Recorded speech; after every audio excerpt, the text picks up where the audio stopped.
The servants had exactly 3 hours to erase 94 years of evil before Egypt discovered its god-king Pepi II was finally dead. Stone scraped against stone as they sealed the 9th chamber, the limestone grinding like teeth against the screams that still seemed to echo from within. In the throne room, flames devoured 4,000 scrolls while the head archivist counted each one, tears streaming down his face. Every document that mentioned the missing children. Every census report with those terrible gaps. Every requisition order for honey and restraints and soundproofing materials. All of it had to burn before the sun rose and the priests arrived to begin the mummification rituals. The palace buzzed with frantic whispers and running feet. Somewhere deep in the sealed corridors, 50,000 voices seemed to call out at once. The youngest servants claimed they could hear children singing. The older ones knew better. They'd spent decades learning which halls to avoid, which doors never to open, which departments never to question. Now those departments were being dissolved, their records destroyed, their officials disappearing into the night with bags of gold and promises of silence. How does a 6-year-old child, laughing at his first beheading, become a centenarian who turned systematic child torture into a government department? And why did the most powerful civilization on Earth sacrifice everything, including its own existence, to feed one man's increasingly depraved appetites? To understand how 50,000 children vanished into honey-soaked chambers, we need to rewind 94 years to a coronation that birthed a monster. The thing about evil is it rarely announces itself. It starts small, a cruel laugh at someone else's pain, a pleasure taken in power over the helpless. For Pepi II, it began with a single moment of delight, when blood splattered across his 6-year-old face. That moment would multiply into 50,000 screams. But between that first laugh and those final sealed chambers lies a question that haunted every Egyptian who survived his reign. How does a child's cruelty transform into an empire's systematic nightmare? The grinding of limestone blocks against ancient floors drowned out the celebrating in Memphis's streets. While citizens rejoiced at rumors of the god king's passing, palace servants worked in terrified silence. They knew what those 9 chambers contained. They knew why the honey vats had to be destroyed first. The head chamberlain's hands shook as he directed the sealing crews. Each block they placed meant another secret buried forever. The sound echoed through corridors that had witnessed horrors beyond description. In the western wing, servants poured oil over torture devices too specialized to have names. The metal glowed red as flames consumed implements designed for bodies that hadn't finished growing. But the archives posed the greatest threat. 4,000 scrolls documented everything. Census records with entire villages marked requisitioned. Budget lines for special honey procurement. Personnel files for departments that officially never existed. The archivist wept as he fed each scroll to the flames. His predecessor had tried to smuggle out evidence once. They found pieces of him in 7 different provinces. The systematic nature of it all made destruction harder. This wasn't random cruelty that could be swept away. Pepi II had built an entire bureaucracy around his appetites. The Department of Young Acquisitions employed 300 officials across Egypt. The honey works maintained 17 production facilities. The chamber guards rotated on 6-month assignments because longer exposure broke even the strongest minds. Every servant knew their role in the cover-up. The honey masters drained their vats into the Nile under cover of darkness. The procurement officers burned their village lists. The medical staff who'd kept victims conscious destroyed their pharmaceutical records. Even the musicians who'd played to mask the screams smashed their specially tuned instruments. The youngest palace workers didn't understand the urgency. They'd never been allowed near the 9 chambers, but the older servants remembered when construction began 40 years ago. They remembered the architect who'd designed the soundproofing, how he'd tested it with his own daughter before Pepi II had him walled inside. Time pressed against them like the stones they hauled. Dawn would bring priests and embalmers. The body had to be prepared for its journey to the afterlife. But first, every trace of the great work had to vanish. The term appeared in thousands of documents, always capitalized, always followed by budget allocations that could have fed entire gnomes. In the deepest chamber, something pounded against the walls. The servants pretended not to hear it. Some horrors were better left sealed. They worked faster, mixing mortar with their tears. Limestone dust filled their lungs as they created tombs within tombs. Each sealed door represented hundreds of small bodies that would never be found. The palace coordinate system had to be destroyed too. Pepi II had mapped every child in Egypt, their ages, their locations, their family situations. The bronze tablets containing this data melted slowly, the metal pooling like blood. One servant tried to read a name before it disappeared forever. Amenemheb, age 7, Delta region, third son of a widowed potter. The letters dissolved into nothing. Outside, Memphis celebrated the end of an era. Inside, servants erased that era's darkest chapter. They burned the special requisition forms. They destroyed the processing schedules. They eliminated every document that showed how one man's pleasure became an empire's invisible hemorrhage. 50,000 children over 94 years. The infrastructure to make it happen. The bureaucracy to hide it. The deputy chamberlain discovered a hidden archive behind the throne room walls. More scrolls. More evidence. More names of villages that no longer existed. He didn't call for help. He simply set the entire wall ablaze and walked away. Some secrets burned better in silence. Every department had its own specialized horrors to conceal. The transportation division destroyed their child-sized restraints and wheeled cages. The preparation chamber eliminated their sizing charts and procedural manuals. The honeyworks burned recipes that mixed preservation with torture, keeping victims aware through processes that should have granted merciful unconsciousness. 3 hours passed like centuries. The servants aged decades in those moments. They'd spent their lives in willful blindness, focusing on their small tasks while ignoring the larger horror. Now they confronted it all at once. The weight of collective guilt crushed them as surely as the stones they stacked. As dawn approached, the final chamber awaited sealing. The servants hesitated at its threshold. Inside, honey crystallized on surfaces that would never be cleaned. The sweet scent mixed with something else. Something that made even hardened guards weep. They'd all heard the stories of what happened in this particular chamber, how Pepi II saved it for his special projects, the ones he personally supervised. They sealed it quickly, not looking at what their torches illuminated. Some things couldn't be unseen. The blocks fit perfectly, as if the chamber had been designed for this moment. Perhaps it had. Perhaps Pepi II always knew his great work would need to be hidden. The final stone slid into place just as the sun crested the horizon. But to understand why hardened palace guards wept as they sealed those chambers, we need to know what happened inside them. By year 90 of his reign, they had to carry Pepi II to the honey chambers on a gold-threaded litter.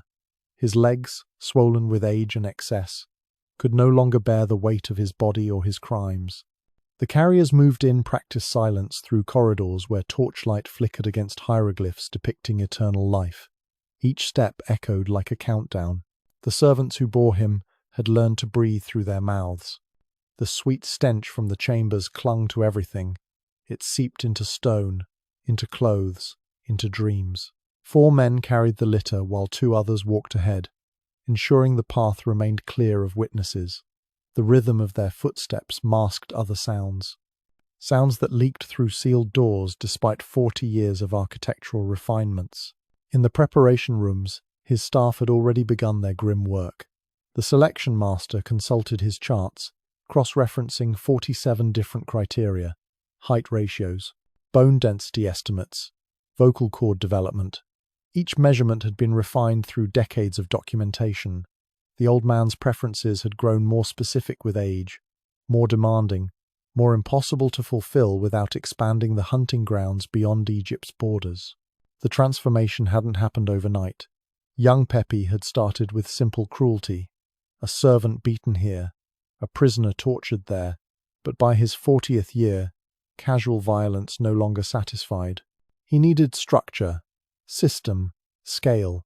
The palace architects received new commissions: strange rooms with specific acoustic properties, drainage channels leading nowhere, ventilation shafts that didn't ventilate. His 90th year brought the final evolution of his methods. The servants noticed his hearing had grown more acute even as his body failed. He could distinguish screams by pitch, timbre, duration. He developed a classification system, 23 distinct categories based on acoustic properties alone. His scribes documented each variation in scrolls that would burn before dawn. The master of honey production had revolutionized his department to meet increasing demands. 17 facilities across Egypt produced specialized batches, different viscosities for different purposes. Some mixed with lotus extract to prevent loss of consciousness. Others combined with natron to create specific preservation effects.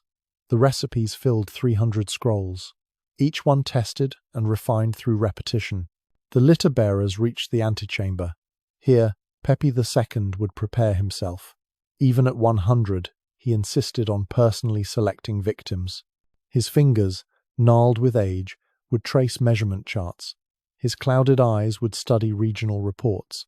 The process took hours now. His mind, sharp despite his body's decay, calculated possibilities with disturbing precision. The Department of Young Acquisitions had grown from 3 officials to 300. They operated under different names in different nomes: tax collectors, census takers, public health inspectors.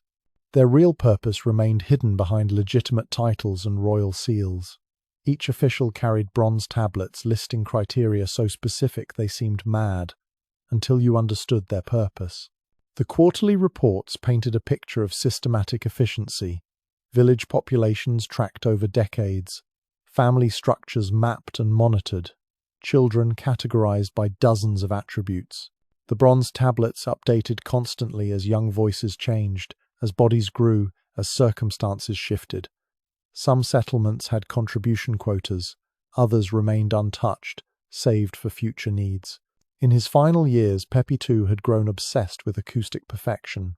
The 9th chamber, his masterwork, featured walls designed by the kingdom's finest engineers. They tested countless configurations, different curves to amplify specific frequencies. Materials chosen for their resonance properties. The old king would sit in his designated spot, eyes closed, cataloguing every sound with the focus of a master musician. The transportation network had evolved to match his appetites. Special barges moved up and down the Nile under cover of grain shipments. Wheeled cages designed to look like pottery containers. Transfer stations where human cargo changed hands without documentation. The logistics rivaled military campaigns, except armies moved openly. This shadow network operated through misdirection and selective blindness. The medical staff had made breakthroughs that would have revolutionized healing if they'd been used for healing.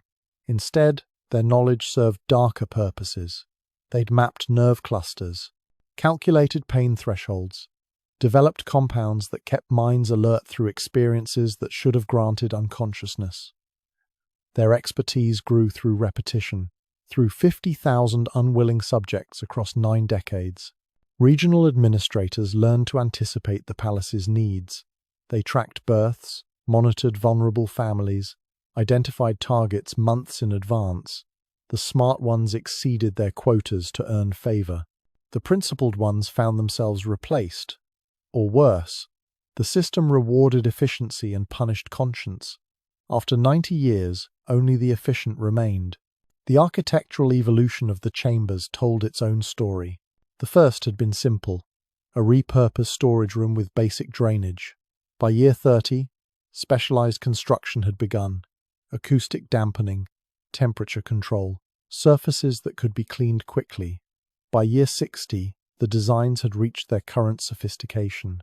9 chambers, each serving different purposes, connected by passages that confused sound and direction. Pepi II's personal involvement had intensified with age. In his youth, he'd simply observed. By middle age, he directed. In these final years, he orchestrated. Every detail planned. Every reaction anticipated. Every sound catalogued in his vast mental library. The servants whispered that he could identify individual victims by their screams, even years later. The honey production had become an exact science. Temperature controls that preserved specific properties, additives that enhanced certain effects, storage methods that maintained consistency across seasons. The master of honeyworks had trained 3 generations of specialists, each one sworn to secrecy. each one wealthy beyond measure, each one damned by their knowledge. The victim selection process had grown more complex than military recruitment. Physical examinations, family histories, psychological evaluations. The 47 criteria covered everything from joint flexibility to fear responses. Officials spent years training to recognize subtle indicators. A child who startled easily might score higher on criteria 12 through 15. One who showed defiance might fulfill different parameters. Provincial governors had learned to look away. Their regions prospered as long as they met quotas. Roads improved, irrigation expanded, temples received generous donations, all funded by a budget line item labeled special administrative costs. The governors who investigated too deeply discovered that curiosity carried consequences. Their replacements proved more cooperative. The recording system rivaled the Great Library in scope. Every session documented, every reaction catalogued, every innovation noted for future reference. Scribes trained in specialized notation captured details that common hieroglyphs couldn't express. The archive grew daily, cross-referenced, indexed, searchable by dozens of parameters, a bureaucracy of horror hidden in plain sight. The preparation rituals had evolved into elaborate ceremonies. Pepi II insisted on specific procedures. The order of operations mattered, the timing between steps calculated precisely. His attendants moved like priests performing sacred rites, which, in the king's mind, perhaps they were. He'd long ago convinced himself that his actions served some higher purpose, that the screams were prayers, that the honey preserved more than flesh. Even at 100, he remembered his first taste of true power. That moment when blood had splattered across his 6-year-old face, and he'd laughed instead of crying. But what transformed that single moment of childish cruelty into 9 chambers of systematic horror? The answer lay buried in 70 years of incremental decisions, each one seeming reasonable at the time. The infrastructure for this evil had taken 7 decades to perfect. It started with a single room and a child's curiosity about death. The tax collector in Dendera couldn't understand why the village had no boys between 10 and 15 years old. His bronze stylus hovered over the census tablet as he counted again. 43 households. 97 children. Not a single male in that crucial age range. The village elder's hands trembled as he offered wine, tried to change the subject, pointed toward the struggling harvest fields where too few workers bent over withering crops. Across Egypt, the pattern repeated like a plague that selected its victims with impossible precision. Memphis recorded 30% fewer boys than statistical models predicted. Thebes showed gaps clustered around specific birth years. Hermopolis had entire streets where no young male voices echoed between the mud brick walls. The numbers didn't lie, but their truth seemed too terrible for mathematics. The Royal Census Bureau had developed new terms for these anomalies: demographic valleys, statistical aberrations, population inconsistencies, clean words to describe empty spaces where children should have been.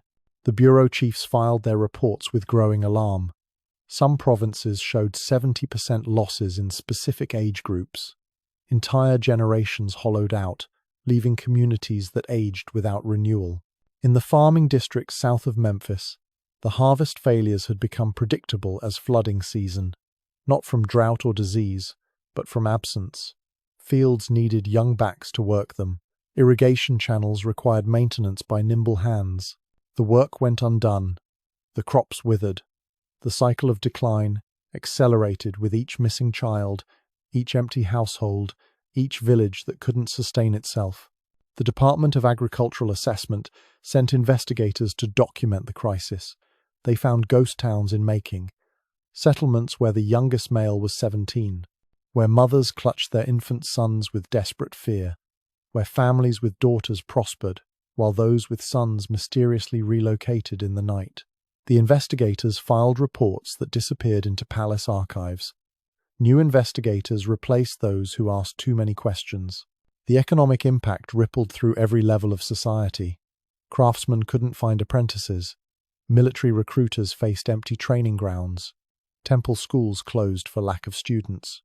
The The traditional passing of knowledge from father to son broke down when too many chains ended abruptly. Some trades vanished entirely. The flute makers of Edfu, the young pearl divers of the Red Sea coast.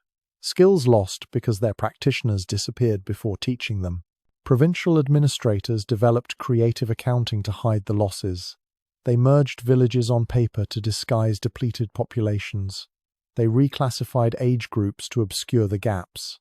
They paid families to claim nephews as sons during census counts. The deception required its own bureaucracy. Departments within departments, all dedicated to maintaining the illusion that Egypt's children weren't vanishing at catastrophic rates. The military faced its own crisis. Traditional recruitment relied on village quotas based on population, but the populations had shifted. Some regions couldn't provide a single suitable candidate. Others sent boys so young their voices hadn't changed. The generals submitted reports about future defensive capabilities, about armies that would shrink with each passing year, about an empire eating its own future. The reports joined the others in archives that would burn before dawn. Merchants along the trade routes noticed the change in traffic patterns. Fewer apprentice caravans, smaller crew complements on river barges, goods that required young workers going unprocessed. The economic lifeblood of Egypt flowed thinner each year. Some merchants kept private tallies. They tracked which routes showed the most depletion, which goods faced future shortages, which communities would collapse first. The temple hierarchies struggled with their own losses. Novice priests grew scarce. The traditional systems of religious education fractured. Some temples abandoned youth programs entirely. Others recruited from increasingly distant regions. The high priest of Pa in Memphis noted that his junior clergy had dropped by 60% over 2 decades. He wondered, in reports that would soon feed flames, whether the gods themselves had abandoned Egypt. In the medical districts of major cities, physicians documented a strange phenomenon. Families brought in healthy boys for invented ailments. Mothers claimed their sons suffered from contagious diseases.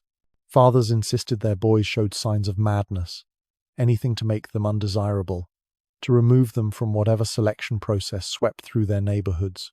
The physicians played along, falsifying records, creating medical exemptions for boys who needed no healing except from the threat of selection.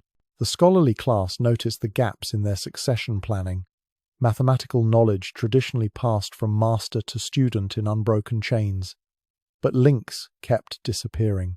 Astronomical observations requiring decades of continuous recording faltered when young scribes vanished mid-training. Architectural techniques preserved for centuries faced extinction. The great library's younger scribes dwindled until old men struggled with failing eyes to copy crucial texts. Women in the textile districts adapted to workforce changes none dared discuss openly. They trained daughters in traditionally male techniques. They developed new methods requiring fewer workers. They created informal networks to share knowledge across family lines. The adaptation happened quietly, necessarily. The alternative was economic collapse. The women saved what they could while grieving for the boys who should have inherited these trades. The mining operations in the eastern desert reported catastrophic productivity drops. Young bodies could navigate narrow shafts. Young lungs could withstand the dust longer. Without them, entire veins of gold and copper became inaccessible. The mine supervisors submitted desperate requests for workers. They received silence. Some mines closed permanently. Others operated at fractions of capacity. The wealth that had sustained Egypt's glory slowed to a trickle. River communities developed elaborate warning systems, drums that beat specific patterns when officials approached, children who vanished into prepared hiding spots, false walls in homes, hidden chambers beneath granaries. The architecture of fear spread through Egypt like a secondary civilization built atop the first. Every community knew the danger. None spoke its name aloud. The fishermen of the delta observed empty boats returning to shore. Vessels that once carried 3 generations now held only grandfathers and fathers. The techniques for navigating narrow channels, for reading seasonal changes, for finding schools in murky water, all of it depended on young eyes and quick reflexes. The knowledge died with each missing son. The catches grew smaller. The prices rose. The poor starved first. In the quarries, the absence struck with brutal clarity. Moving massive blocks required specific ratios of workers. Young runners who could dart between moving stones. Nimble climbers who could secure ropes in high places. Without them, projects slowed. Some stopped entirely. The great building works that had defined Egypt's power ground toward halt. Temples stood half-finished, monuments abandoned. The architecture of empire crumbled from lack of hands to build it. The breweries and bakeries that fed Egypt faced their own mathematics of absence.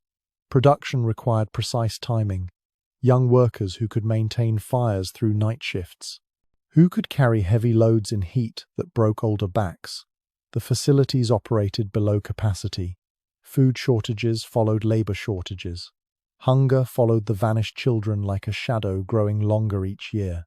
Desert patrol units reported increasing bandit activity, not from new criminals, but from desperate communities turning to raiding when legitimate labor became impossible. Villages that couldn't sustain themselves through farming or crafts took what they needed. The patrols themselves, understaffed and aging, couldn't maintain security. Order fractured along the edges of civilization. The empty spaces grew.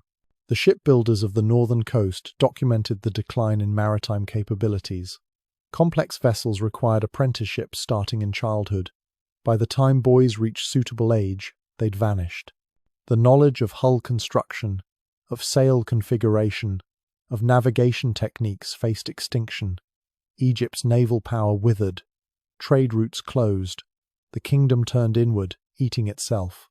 Some communities tried radical solutions. They dressed boys as girls until they passed the dangerous ages. They falsified birth records.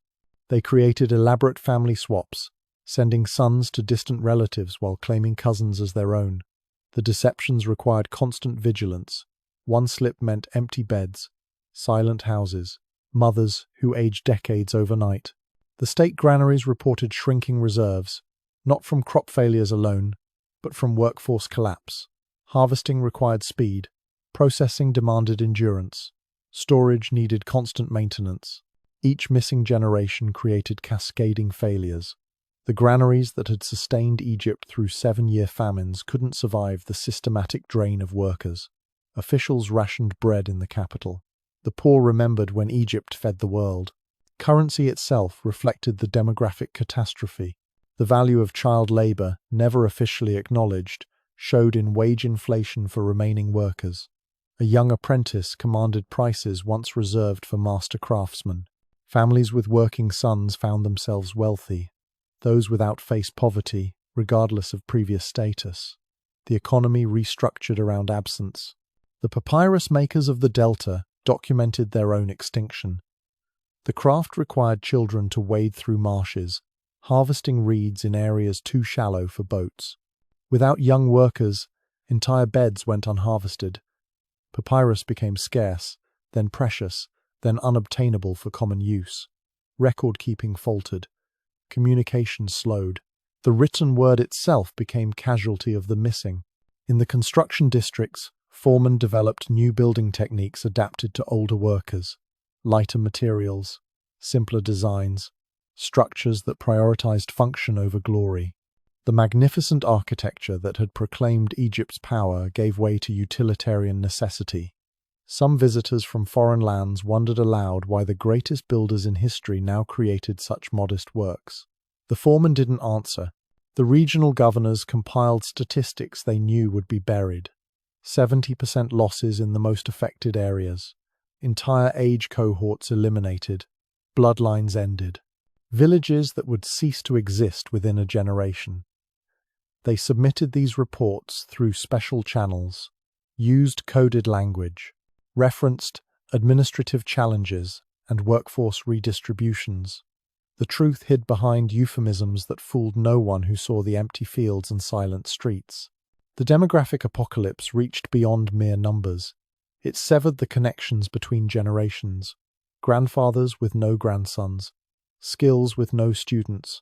Stories with no listeners. The cultural transmission that had sustained Egypt for millennia fractured.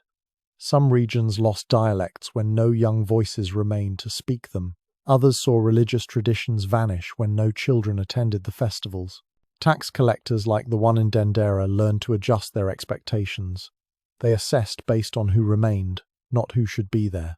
They developed new formulas that assumed massive population losses. They stopped questioning the gaps. The empty spaces in their ledgers became normal as mourning, just another administrative reality in an empire consuming its future. The healers who specialized in childhood ailments found their practices obsolete. Entire medical traditions based on treating young bodies disappeared from lack of patience. The knowledge accumulated over centuries vanished as surely as the children it was meant to save. Some healers retrained for adult medicine. Others simply closed their doors and wondered what force could be powerful enough to empty Egypt of its youth. Even the mathematical models collapsed under the weight of impossibility. Scribes trained in population projections couldn't account for losses that defied natural law.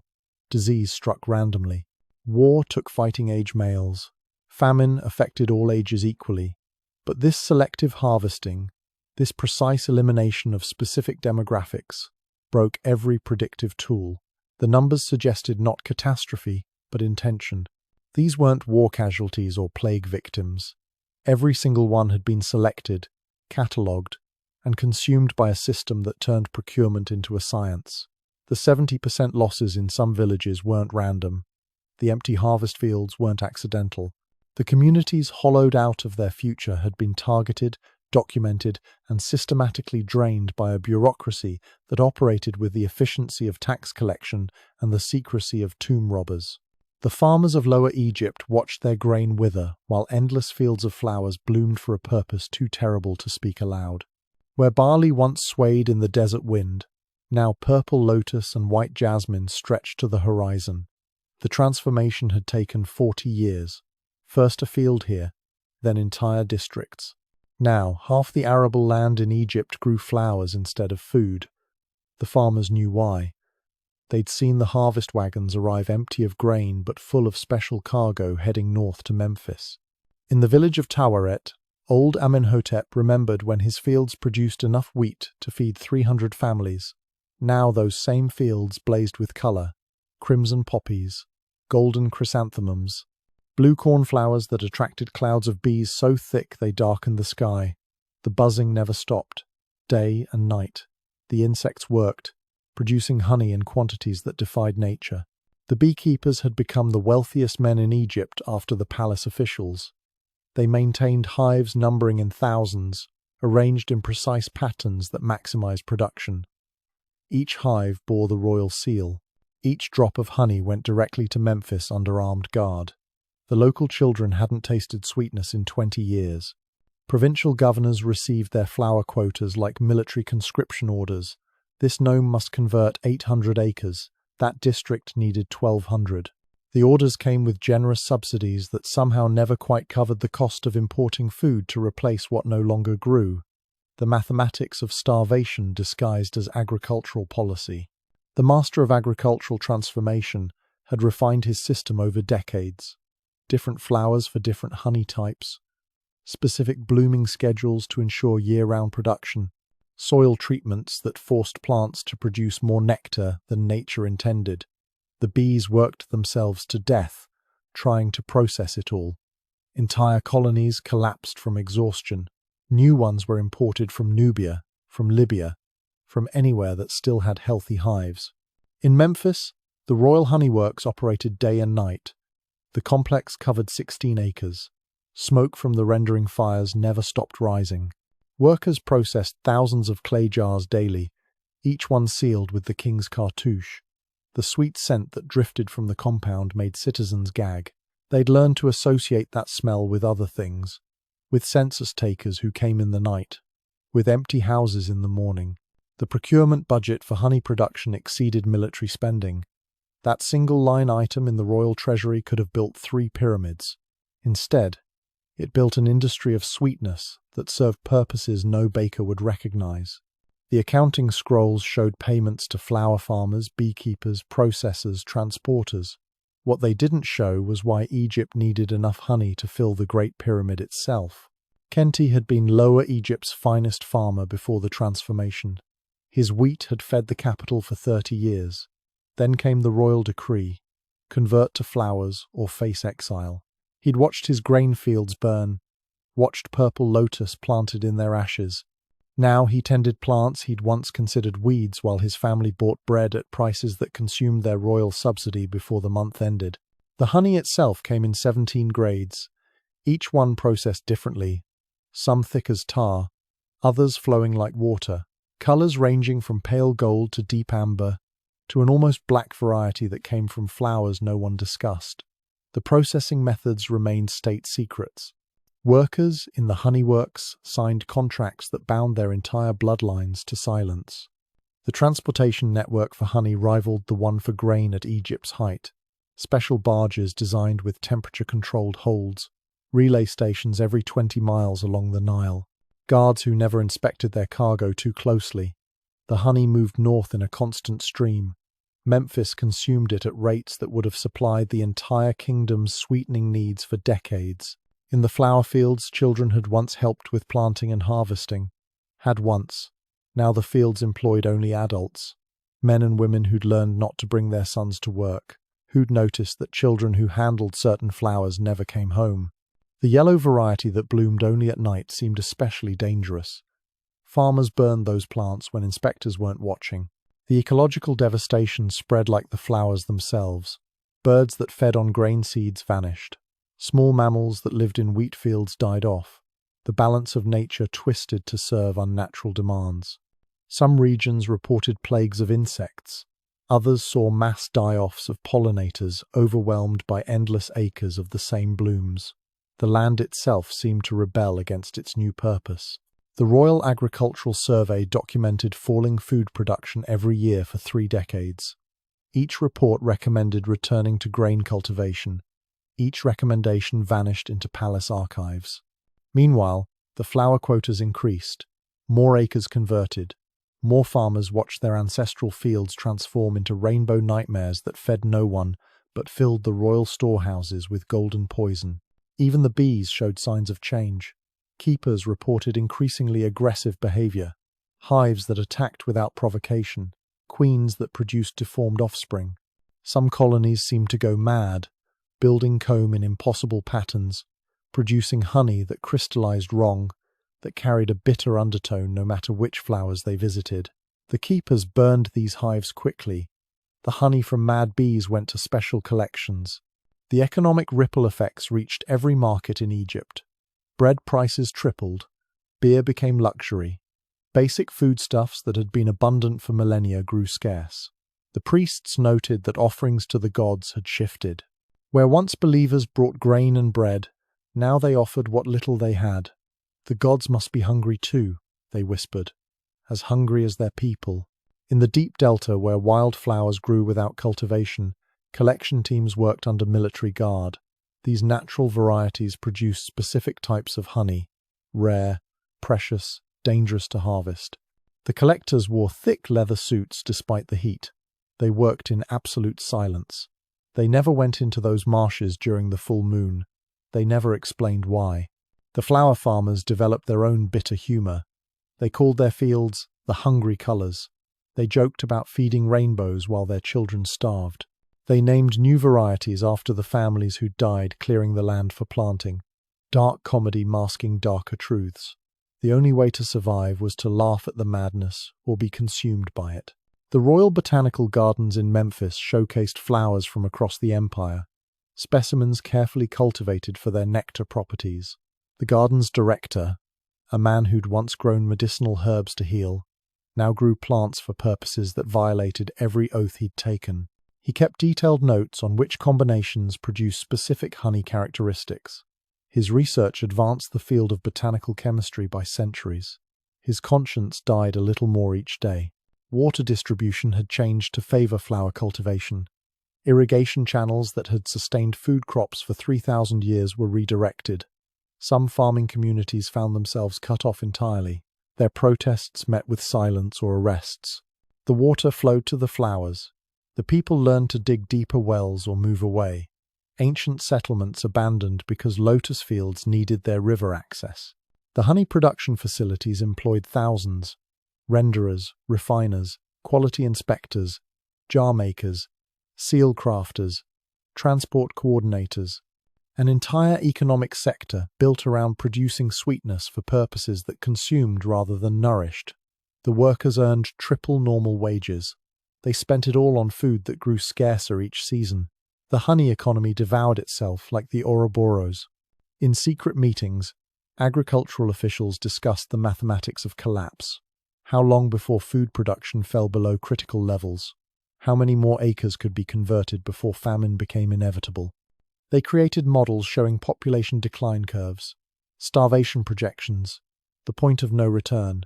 Their reports joined the others in archives that would burn. Some truths were too terrible for papyrus. The flour plague spread beyond Egypt's borders. Neighboring kingdoms reported similar agricultural shifts.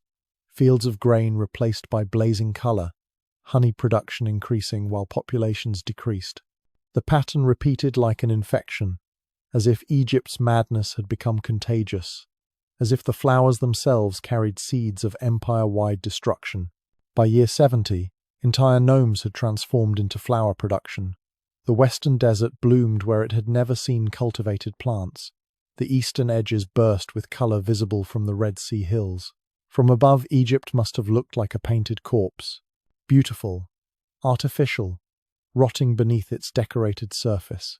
The children of farmers learned new skills, not how to judge wheat ripeness or predict flooding. Instead, they memorized which flowers bloomed when, which colors produced specific honey grades, which plants to never touch with bare hands. Education for an agricultural system that produced nothing edible. Knowledge that would die with their generation, because there wouldn't be another. Some historians would later calculate that Egypt's honey production during those final decades could have supplied the entire Mediterranean for centuries. The quantities defied logic. Unless you understood the consumption rates, unless you knew about the 9 chambers that required constant supplies, unless you counted the 50,000 reasons those chambers needed filling. The transformation from sustenance to sweetness had taken 40 years, incremental, deliberate. Each season bringing more flowers, less food, fewer questions from those who learned not to ask. The farmers who'd once fed an empire now grew ingredients for its destruction, their flower fields beautiful as sunset, productive as plague, efficient as the bureaucracy that consumed their true harvest. In the final years, foreign merchants noted the strange dichotomy. Egypt exported no grain despite its fertile lands, but honey flowed from its ports in quantities that glutted markets. They wondered at an empire that grew flowers while its people starved, that produced sweetness while its children vanished, that transformed the gift of the Nile into gardens for appetites too terrible to name. The buzzing of bees had replaced the laughter of children in too many villages. The flowers bloomed brighter each year, as if fed by something more than water and Sunday, as if the soil itself had absorbed too much sweetness, too much sorrow, too much of whatever leaked from those honey-filled chambers in Memphis. The land remembered what grew there before, what had been sacrificed for beauty that served ugliness. Building this infrastructure required 1,000 government employees whose only job was finding the right kind of children to feed into the machine. The title carved into Kenti's office door read, Overseer of Royal Entertainments. Visitors expected to find a man who arranged banquets and musicians. They found ledgers tracking shipments that never sang or danced. His scribes worked in absolute silence, reed pens scratching against papyrus as they recorded deliveries from across Egypt. Column after column of numbers that meant nothing to casual observers. Regional codes, quality assessments, transport schedules, the same notations used for wine shipments, but these crates didn't slosh when moved. Kenti's department occupied an entire wing of the administrative complex. 300 clerks processing paperwork that moved through channels separate from normal palace bureaucracy. Their work area connected directly to secured storage facilities. The guards at those facilities answered to no one except Kenti himself. They rotated monthly, before they could form friendships or develop curiosity. The procurement protocols had evolved into their own language. Form THR7 for standard acquisitions, BLK12 for specialty requests. Regional supervisors memorized which documents to file where. which seals opened which doors, which departments never received copies. The paperwork for a single shipment filled 47 scrolls, every detail documented except what actually shipped. Quality control specialists worked the arrival docks using measurement tools originally designed for grain inspection. Height gauges, weight scales, dental examination equipment. They sorted incoming inventory into categories marked only by colored tiles. Red for immediate use, blue for standard processing, black for special projects that Kenty personally supervised. The specialists never asked what happened after sorting. His monthly meetings with regional supervisors followed rigid protocols. No names used, only district numbers and fulfillment percentages. The Western Desert supervisor reported 93% achievement. The Delta representative apologized for only managing 87%. Kenty made notes in his private ledger using a cipher that would die with him. Some departments kept secrets even from themselves. The transportation manifests showed movement patterns that made no commercial sense. Barges traveling upriver empty, returning full.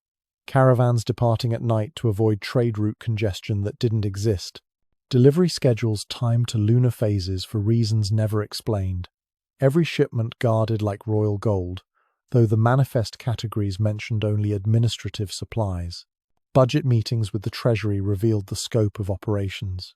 Kenty's department consumed more resources than the military's eastern campaigns. The Master of Coin stopped questioning the allocations after his predecessor disappeared. Gold flowed out. Shipments flowed in. The accounting balanced perfectly if you didn't examine what those balanced numbers represented. His personal archive contained 20 years of efficiency improvements. Charts showing decreased transport damage. Graphs of successful delivery rates. Tables comparing regional productivity. The same metrics any trade operation would track. Except traders didn't need soundproof storage. Merchants didn't require medical staff on standby. Normal cargo didn't need specialized restraint systems. The promotion criteria for his department valued specific traits: attention to detail, ability to follow orders without questions, strong stomach for irregular work hours. Most importantly, demonstrated loyalty to the crown above all other considerations. Employees who showed too much initiative found themselves transferred to desert outposts. Those who excelled received wealth beyond their station. Kenty himself had started as a junior scribe in the regular entertainment division. He'd planned feast menus, coordinated musicians, arranged acrobats and dancers for royal celebrations. Then came the special assignment, the private meeting with officials who explained his new responsibilities. The moment he realized his title would remain the same, but everything else would change forever. Interdepartmental coordination required delicate balance. The Census Bureau provided regional data. The Agricultural Authority managed collection sites. The Transportation Guild handled logistics. Each department knew only their piece. Kenty alone saw the complete picture. He carried that knowledge like a physical weight that grew heavier each year. Some burdens couldn't be shared. His office walls displayed commendations from 40 years of service. Royal seals praising efficiency. Letters noting exceptional performance. Awards for innovations in resource management. Any visitor would see a successful career in palace administration. They wouldn't notice the locked cabinets behind those awards. The ones containing files that tracked resources measured in heartbeats, not quantities. The training manual for new employees filled 300 pages. Proper form completion. Routing protocols. Security procedures. Communication standards. Everything except explaining what they actually administered. New scribes learned through observation, through gradual exposure, through a process that either broke them or bound them permanently to their duties. Most chose the binding. Regional offices operated under similar structures. Local entertainment overseers who managed more than festivals. District coordinators whose real work happened after sunset. Provincial clerks who learned to look through certain types of cargo as if it didn't exist. The network stretched across Egypt like circulation through a body, every extremity feeding the center, every path leading to Memphis. The weekly reports from processing centers used terminology borrowed from mining operations: extraction rates, refinement yields, resource depletion, words that meant one thing in copper production, another in Kenty's files. His scribes had developed entire vocabularies of horror hidden in bureaucratic language. The euphemisms multiplied each year as the work grew more specialized. Technology advancement played a crucial role. New container designs that maximized capacity while minimizing damage. Improved preservation methods for long-distance transport. Communication systems that allowed real-time coordination across provinces. Innovation driven by necessity, by quotas that increased annually, by demands that pushed beyond previous limitations. His interaction with other palace departments followed careful protocols. The master of honey production received weekly requirement lists. The architectural division handled facility maintenance without asking why entertainment storage needed such specific modifications. The medical authority provided personnel who signed additional confidentiality agreements. Everyone knew not to know. Performance evaluations focused on numerical achievements. Transport loss rates below 2%. Processing times under prescribed limits. Quota fulfillment exceeding targets. The metrics looked identical to any successful trade operation. The difference lay in what those numbers counted, in what those targets meant, in why loss rates mattered so much when dealing with inventory that couldn't be replaced. Kenty's personal transformation over 4 decades told its own story. The young scribe who'd arranged wedding celebrations became a man who flinched at children's laughter, who developed nervous habits whenever he heard certain numbers, who drank himself to sleep but never drunk enough to forget. Success in his department came with prices not measured in gold. The recruitment process for specialized positions required careful screening, background investigations that went back 3 generations, loyalty tests disguised as routine assignments, psychological evaluations to identify those who could handle the work without breaking or becoming liabilities.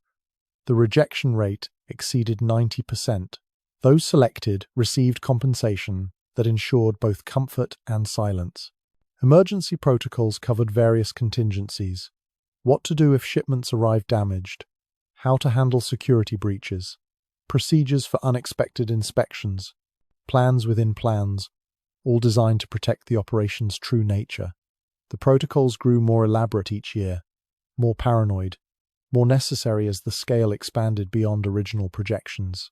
His department's relationship with provincial authorities required constant negotiation. Governors who demanded explanations, military commanders who questioned resource allocations, priests who noticed demographic changes. Kenty had learned to deflect through bureaucracy, to bury questions in paperwork, to make cooperation more profitable than investigation. Gold bought silence. Fear ensured it. The archival system preserved everything while revealing nothing. Cross-referenced indices that led nowhere. Catalog systems using codes changed monthly. Files that could only be accessed with multiple authorizations. A labyrinth of information designed to function for those inside while confounding anyone else. Even Kenty sometimes lost himself in the complexity he'd created. Seasonal variations affected operations significantly. Summer heat required different handling procedures. Flood season complicated transport routes. Festival periods increased security risks as populations moved unexpectedly. His department had contingencies for every calendar event, for every natural disruption, for everything except the moral weight that accumulated with each processed form. The staff turnover rate remained surprisingly low. Those who entered Kenty's department rarely left, not from loyalty, but from binding, from knowing too much, from becoming accomplices through proximity. The work changed people at fundamental levels, created conspirators who couldn't confess without destroying themselves. The perfect bureaucratic trap.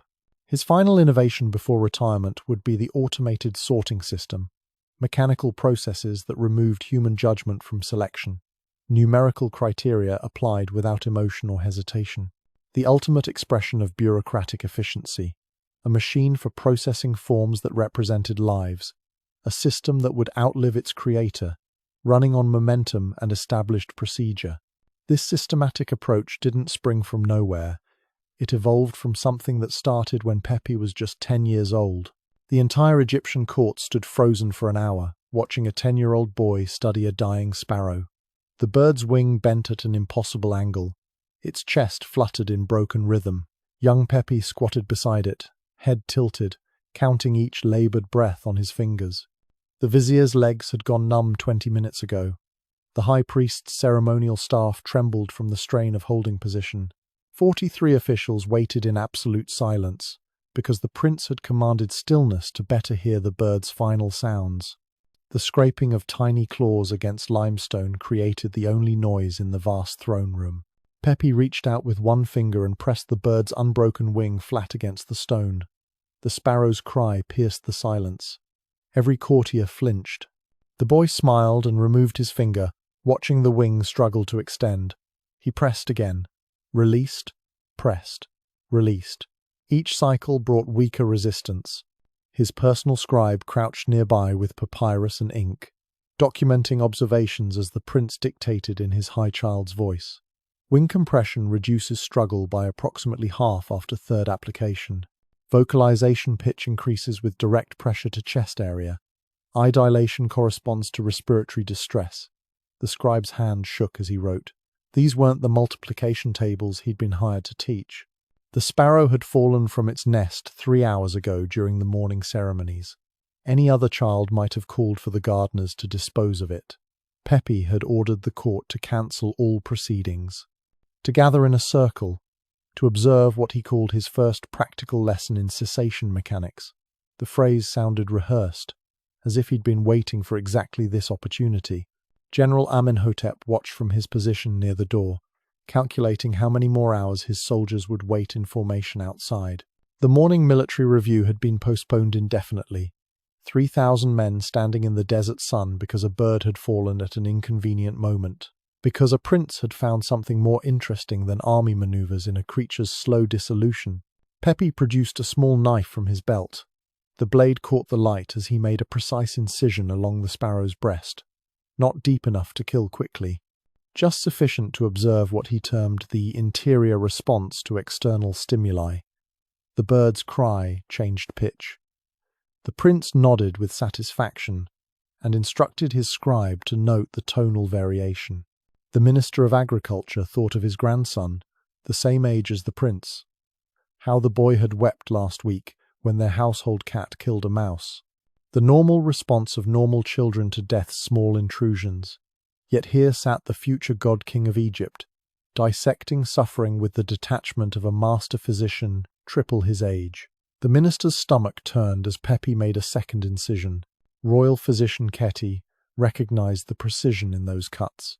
Someone had been teaching the prince anatomy. The blade followed muscle groups, avoided major vessels that would end the demonstration too quickly.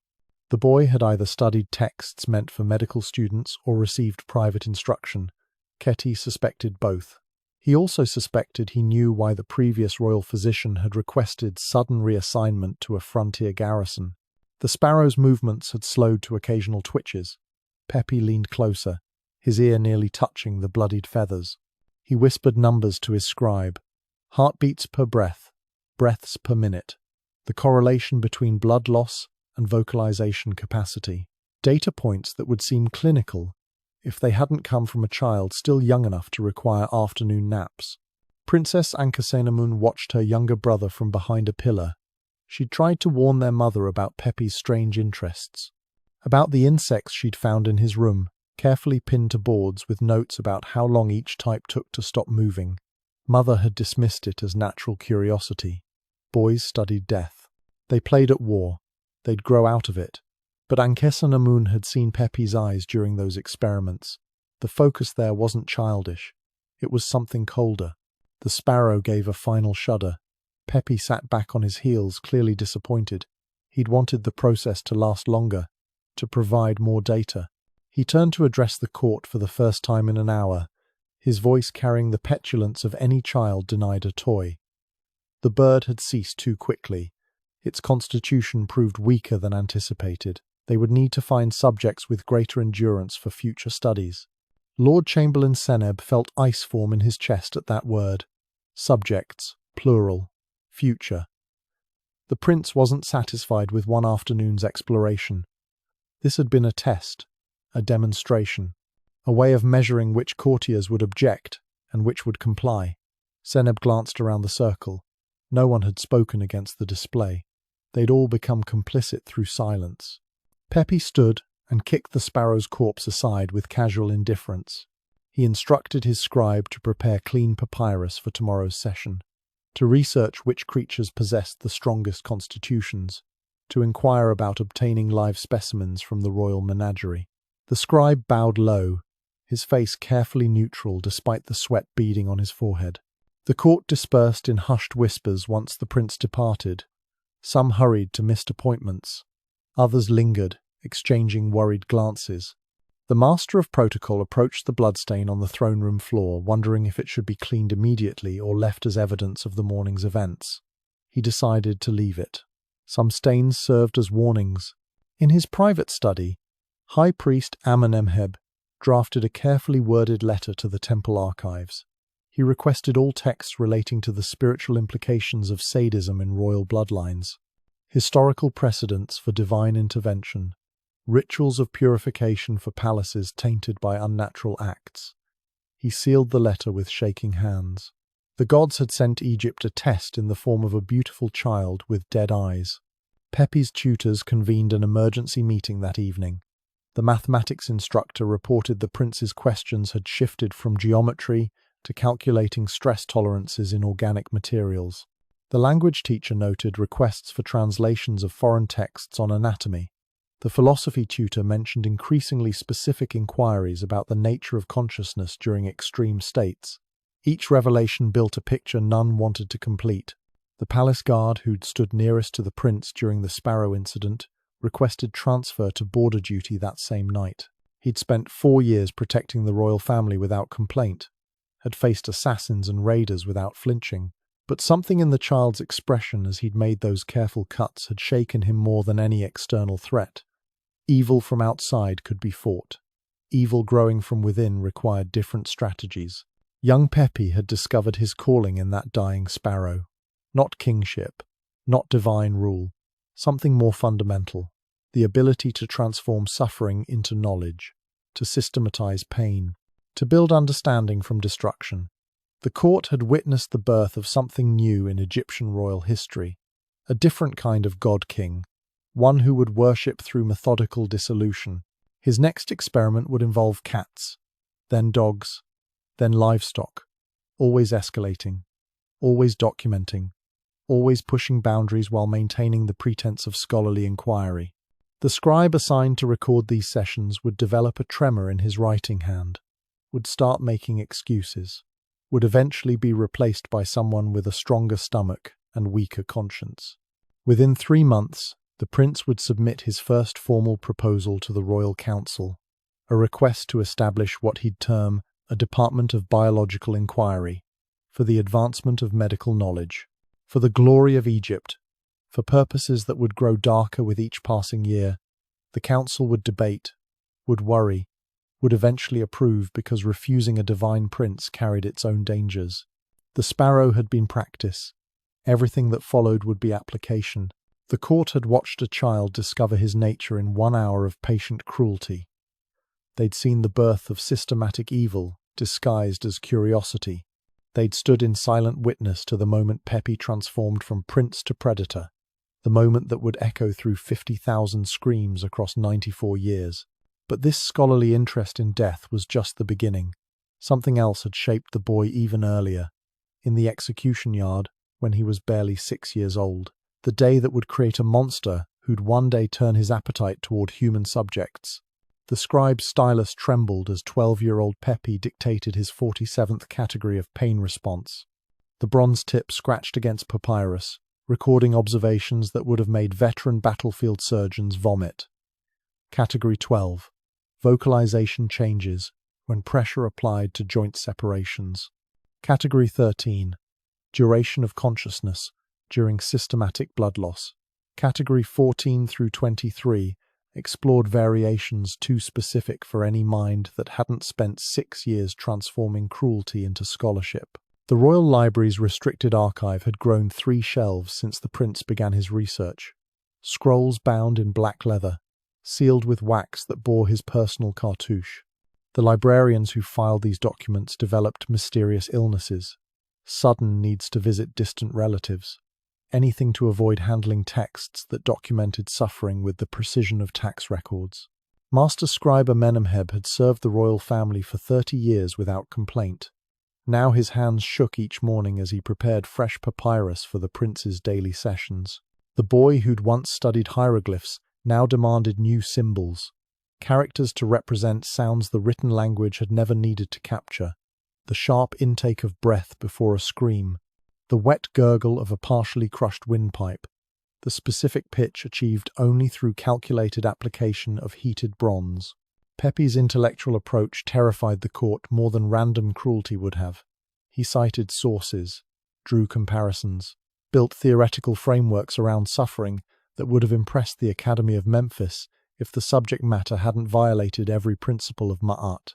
His treatise on consciousness thresholds during extreme states referenced 17 different philosophical schools, all to justify experiments that made hardened soldiers weep.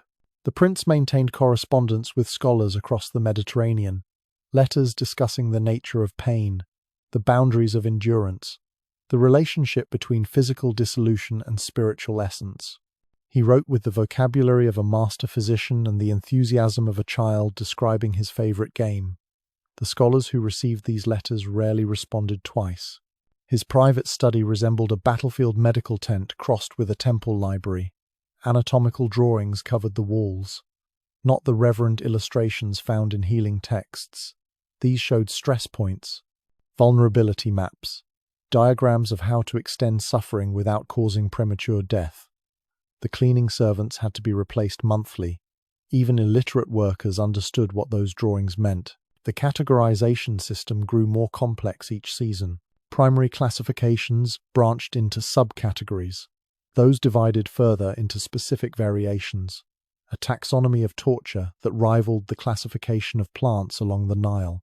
Pepe could identify 12 distinct types of fearful breathing, 15 variations of pleading, 23 categories of final words sorted by age, gender, and social status.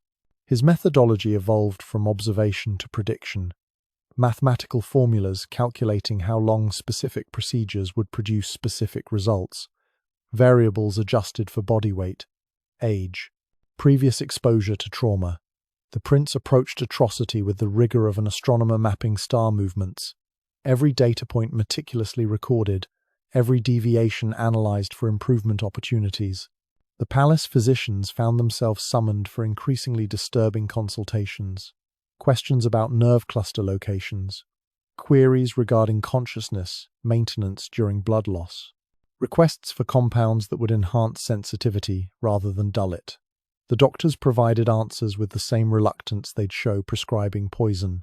Some knowledge served only darkness.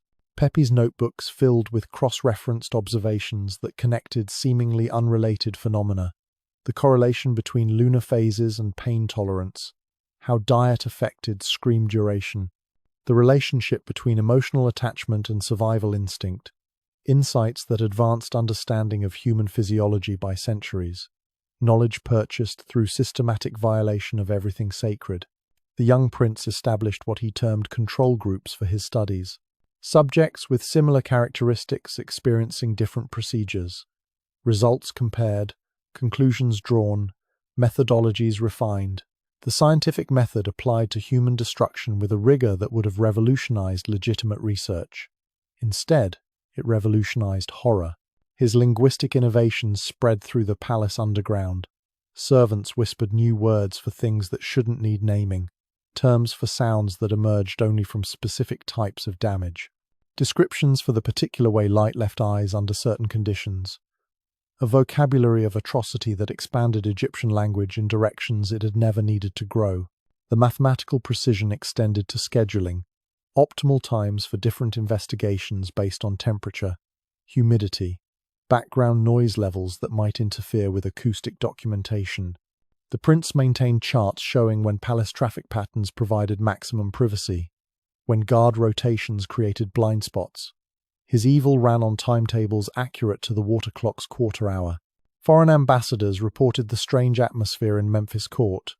the prince who asked visiting dignitaries about their kingdom's execution methods, who showed more interest in punishment traditions than trade agreements, who gifted elaborately illustrated scrolls depicting his research to horrified recipients. Diplomatic relations suffered as word spread of Egypt's heir apparent and his scholarly obsessions. The categorization extended beyond physical responses into psychological territories, emotional collapse patterns sorted by personality type, the varying speeds at which hope abandoned different individuals, how family structures affected resistance thresholds. Pepe mapped the human psyche's destruction with the same precision he applied to bodily dissolution, both frontiers explored through careful documentation of systematic violation. His written works demonstrated literary skill that impressed even critics horrified by the content. Elegant descriptions of indescribable acts, poetic language applied to procedures that mocked poetry's purpose. The prose flowed like honey, even when describing how honey could be used for purposes that would make the gods themselves turn away. Beauty in service of documenting ugliness. The indexing system alone represented years of work. Cross-references connecting different types of suffering. Appendices listing optimal tools for specific outcomes. Glossaries defining terms no other scholar would ever need. Tables comparing efficiency ratings for various approaches. An encyclopedia of engineered agony that systematized what had always been chaotic cruelty. Pepe's intellectual framework influenced palace operations in subtle ways. Guards learned to think in categories. Servants unconsciously adopted his terminology. The systematic approach to horror normalized through academic language, through careful documentation, through the pretense that organizing evil somehow elevated it beyond mere sadism. The prince conducted what he called peer review sessions, forcing court scholars to examine his work, to verify his calculations, to witness demonstrations that proved his theoretical frameworks. The kingdom's greatest minds became unwilling collaborators, their silence purchased through gold or fear, their expertise twisted into validating observations that should never have been made.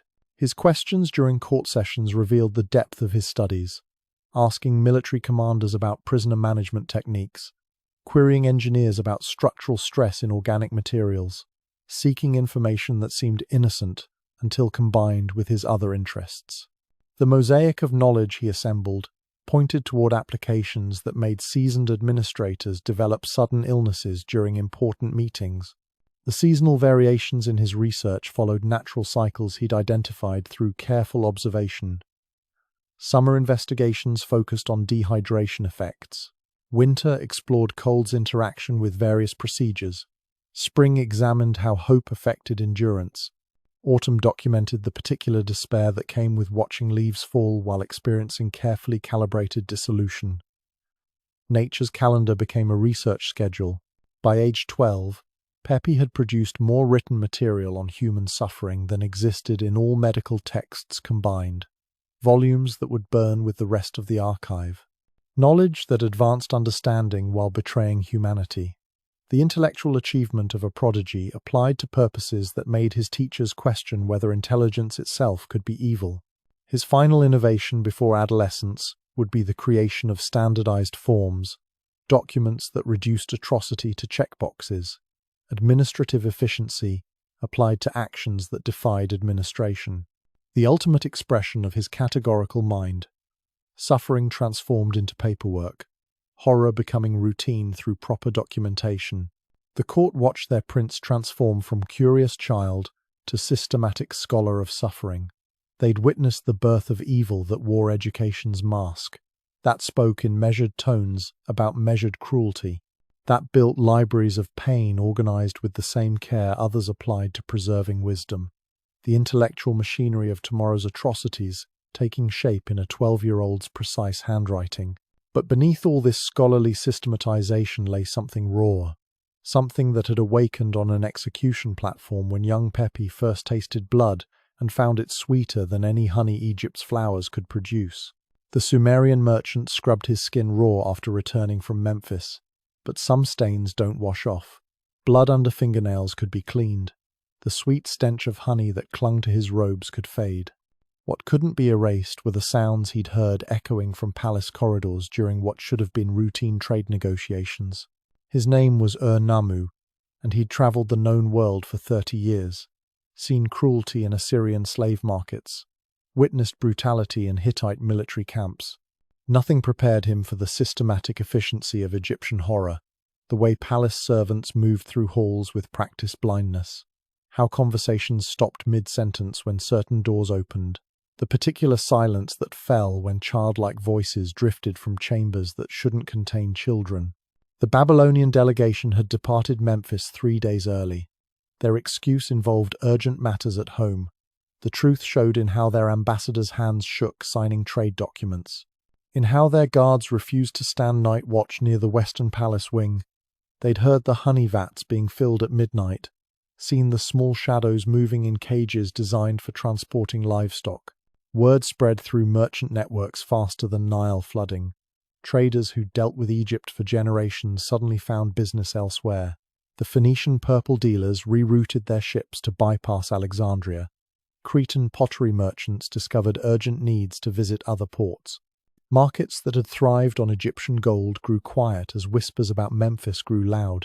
The diplomatic archives in Ashur contained increasingly frantic correspondence from their Egyptian embassy, reports of staff requesting immediate recall, of translators who refused to accompany officials to certain palace departments, of a cultural attaché who'd returned home speaking only in broken fragments about crystallized honey and measuring tools sized for small bodies. The Assyrian king had finally recalled his entire delegation. Better to lose trade opportunities than lose minds. In the taverns of Byblos, sailors compared stories that grew darker with each telling. The captain who'd transported specialty goods to Memphis and returned with half his crew, the others having fled inland rather than make the return voyage. The dock workers who'd unloaded crates that moved and whimpered. The port official who'd inspected Egyptian honey shipments and found finger bones suspended in amber sweetness. Each tale added another reason to avoid Egyptian waters. The Nubian gold traders had maintained relations longer than most. Their proximity to Egypt made complete severance impossible, but even they'd begun limiting interactions to border exchanges.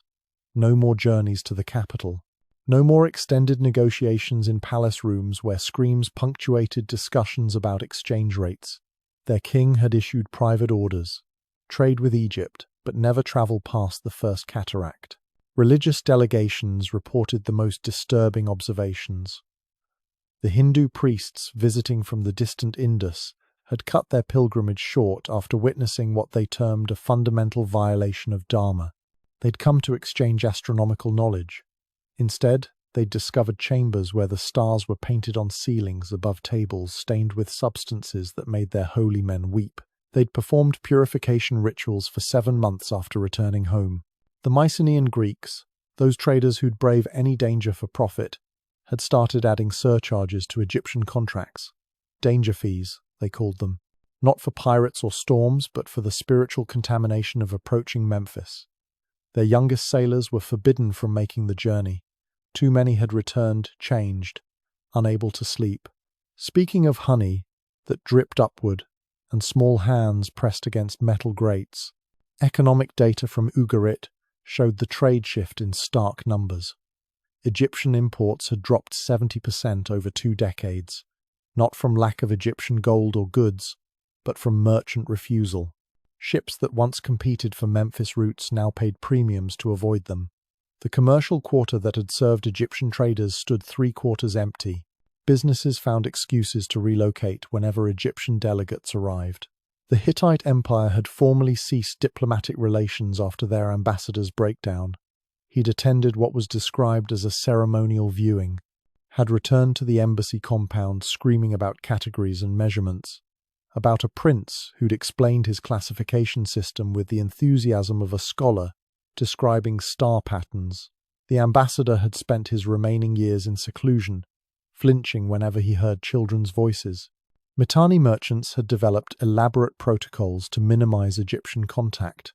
Quick exchanges at designated neutral locations, no overnight stays in Egyptian territory, no acceptance of palace hospitality. They'd learned these lessons through losses, through traders who'd vanished into palace bureaucracy, through delegations that returned missing members who were never officially acknowledged as missing.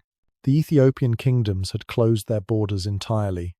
Their last envoy had smuggled out a single papyrus before fleeing. The document, written in a shaking hand, described procurement requests from Egyptian officials, specifications that made sense only in the context of horror, age ranges, physical requirements, delivery schedules that aligned with lunar calendars for reasons too terrible to contemplate. In Cyprus, the copper merchants had built a shrine to purify those who'd traded with Egypt.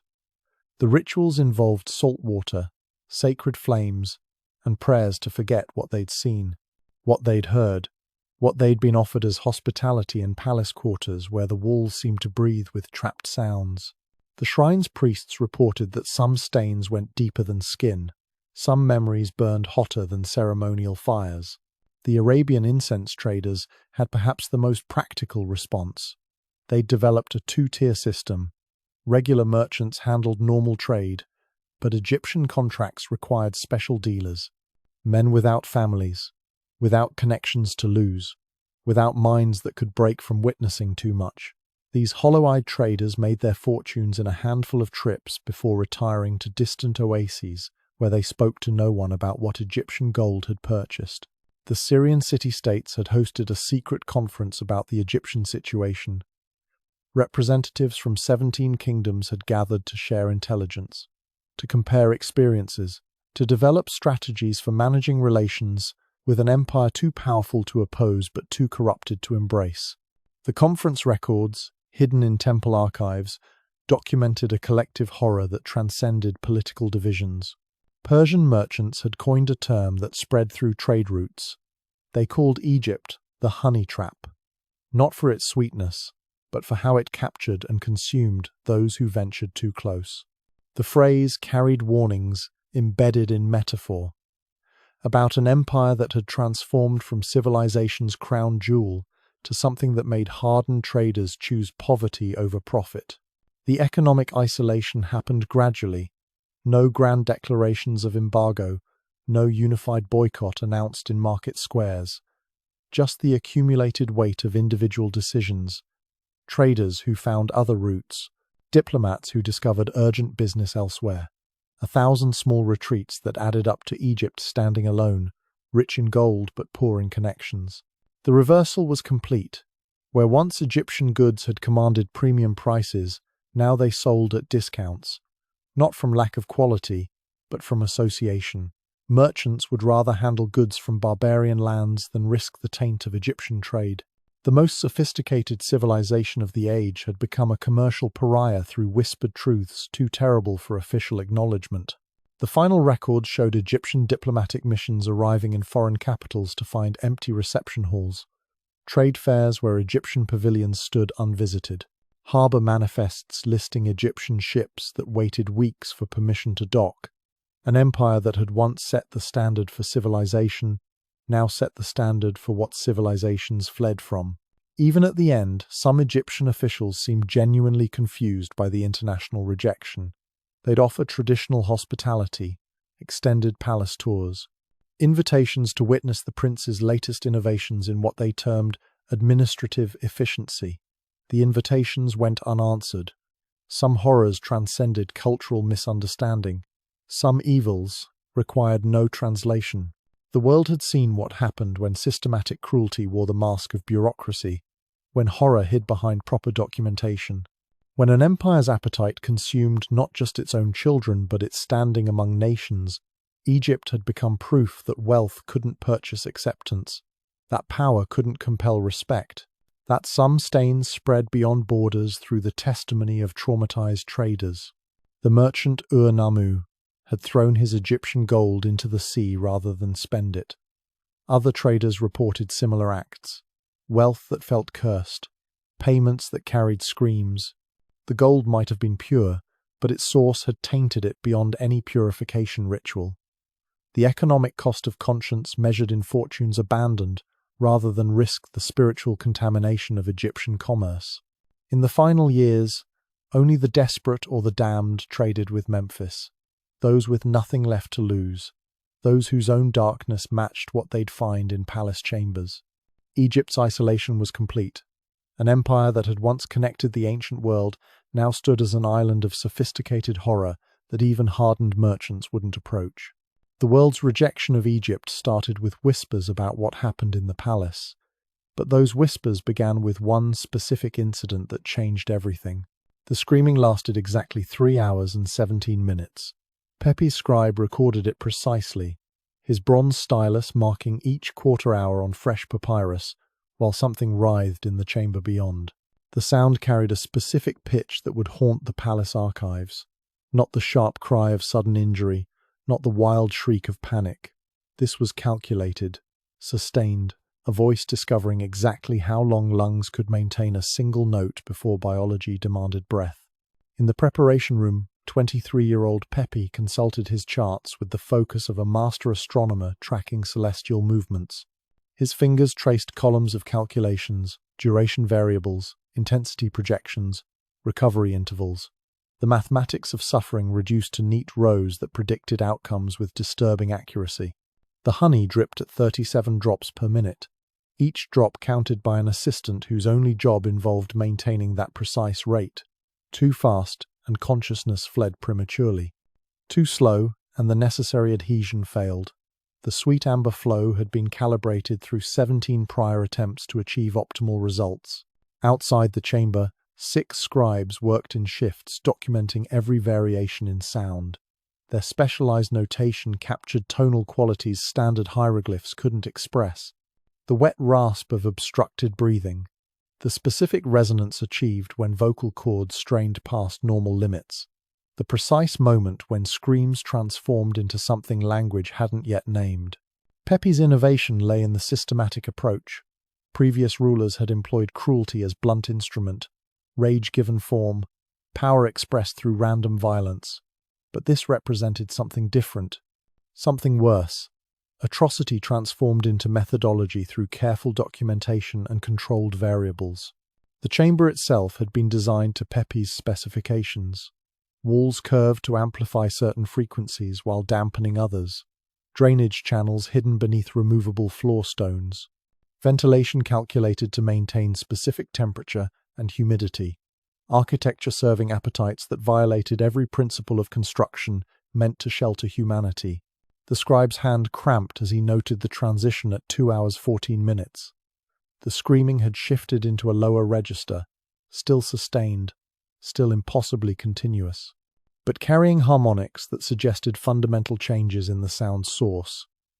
Pepi nodded with satisfaction. His calculations had predicted this shift within a 3-minute margin. The honey served multiple purposes beyond the obvious. Its consistency at body temperature created specific adhesion properties. Its sugar content interacted with human chemistry in documented ways. Its preservation qualities extended certain processes far beyond natural limits. The palace's master of honey production had refined 13 varieties for different applications. 4 guards stood at the chamber's entrance, faces carved from professional blindness. They'd learned to hear nothing, see nothing, remember nothing. Their wages reflected the cost of selective amnesia. Their rotation schedule ensured none remained long enough to accumulate dangerous knowledge or conscience.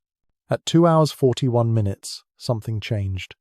The continuous sound fractured into segments, broken rhythm where none had existed before. Pepi consulted his charts again, cross-referencing this development against previous observations. Pattern 23. Subcategory 7. The involuntary segmentation phase he'd theorized but never successfully documented. The medical attendant waited in an adjoining room with specific compounds. Not for healing, never for healing, but for maintenance. For extending processes that should have ended naturally. For pushing boundaries that anatomy texts insisted were absolute. His expertise had grown through repetition, through violations of every oath physicians swore. 3 hours approached. The scribes prepared fresh papyrus for what Pepi termed the critical transition period. Their notation would capture every nuance of how sustained, screaming transformed into something else. Something that required new symbols, new categories, new understanding of what sounds human anatomy could produce under precisely controlled conditions. The honey flow increased to 43 drops per minute, a subtle adjustment that changed everything happening within the chamber. The screaming pitched higher, impossibly higher. As if the sound sought escape through frequencies beyond normal hearing, the junior scribe's stylus snapped from pressure. He reached for another without breaking his documentation rhythm. Pepe's own notes filled 17 scrolls for this single session. Observations about correlations between lunar phase and endurance, theories about how emotional attachment affected vocalization patterns, mathematical proofs showing optimal timing for specific interventions, scholarship applied to purposes that made knowledge itself complicit. The chamber's acoustic properties had been tested with different subjects. Different ages produced different resonances. Different body types created different echo patterns. The curves built into the walls amplified frequencies between specific ranges while deadening others. Sound became sculptural. Suffering given architectural form. 3 hours 12 minutes brought a development Pepe had hoped to observe. The screaming achieved what he termed harmonic convergence. Multiple tones simultaneously. A chord of agony that shouldn't have been physically possible. The scribes struggled to notate something their training hadn't prepared them for. Their symbols multiplied across papyrus like desperate prayers. The other palace departments had learned to schedule around Pepe's sessions. Court meetings postponed when certain sounds leaked through stone walls. Diplomatic receptions moved to distant wings. The normal business of empire bending around islands of scheduled horror. The kingdom's machinery adjusting to accommodate systematic atrocity. 3 hours 15 minutes. The honey drops fell like liquid amber marking time. 43 per minute, never varying. The precision of it more terrible than chaos would have been. Evil given tempo. Horror maintaining rhythm. The calculation behind it all, transforming spontaneous cruelty into something requiring new words. Inside the chamber, mechanisms Pepe had designed himself responded to specific triggers, automated processes that removed human error from the equation, springs and counterweights, and measured releases that ensured consistency. The intersection of engineering and atrocity. Innovation serving the darkest applications of human ingenuity. 3 hours 16 minutes. The screaming found new impossibilities. The scribes documented phenomena that challenged understanding of human capability, of what sounds could emerge from a single source, of how long processes could extend when every variable aligned perfectly. Their notation grew increasingly frantic, symbols crowding papyrus like insects fleeing light. The final minute approached with the weight of ritual conclusion. Pepe stood for the first time in hours, his movements precise, economical, a craftsman preparing to evaluate his work. The scribes held their breath. The honey continued its counted drops. The chamber waited to reveal what 3 hours and 17 minutes of systematic horror had produced. The scribe's final notation captured the exact moment of cessation, not death. Pepe's methodology rarely permitted anything so merciful, but transformation. The screaming stopped not from exhaustion but from fundamental alteration, from crossing thresholds that divided one state of being from another. The silence that followed carried its own terrible frequencies. Pepe entered the chamber alone. His assistants would follow later for the technical documentation, for measuring, for cataloguing, for preparing detailed reports about efficiency ratings and outcome variables.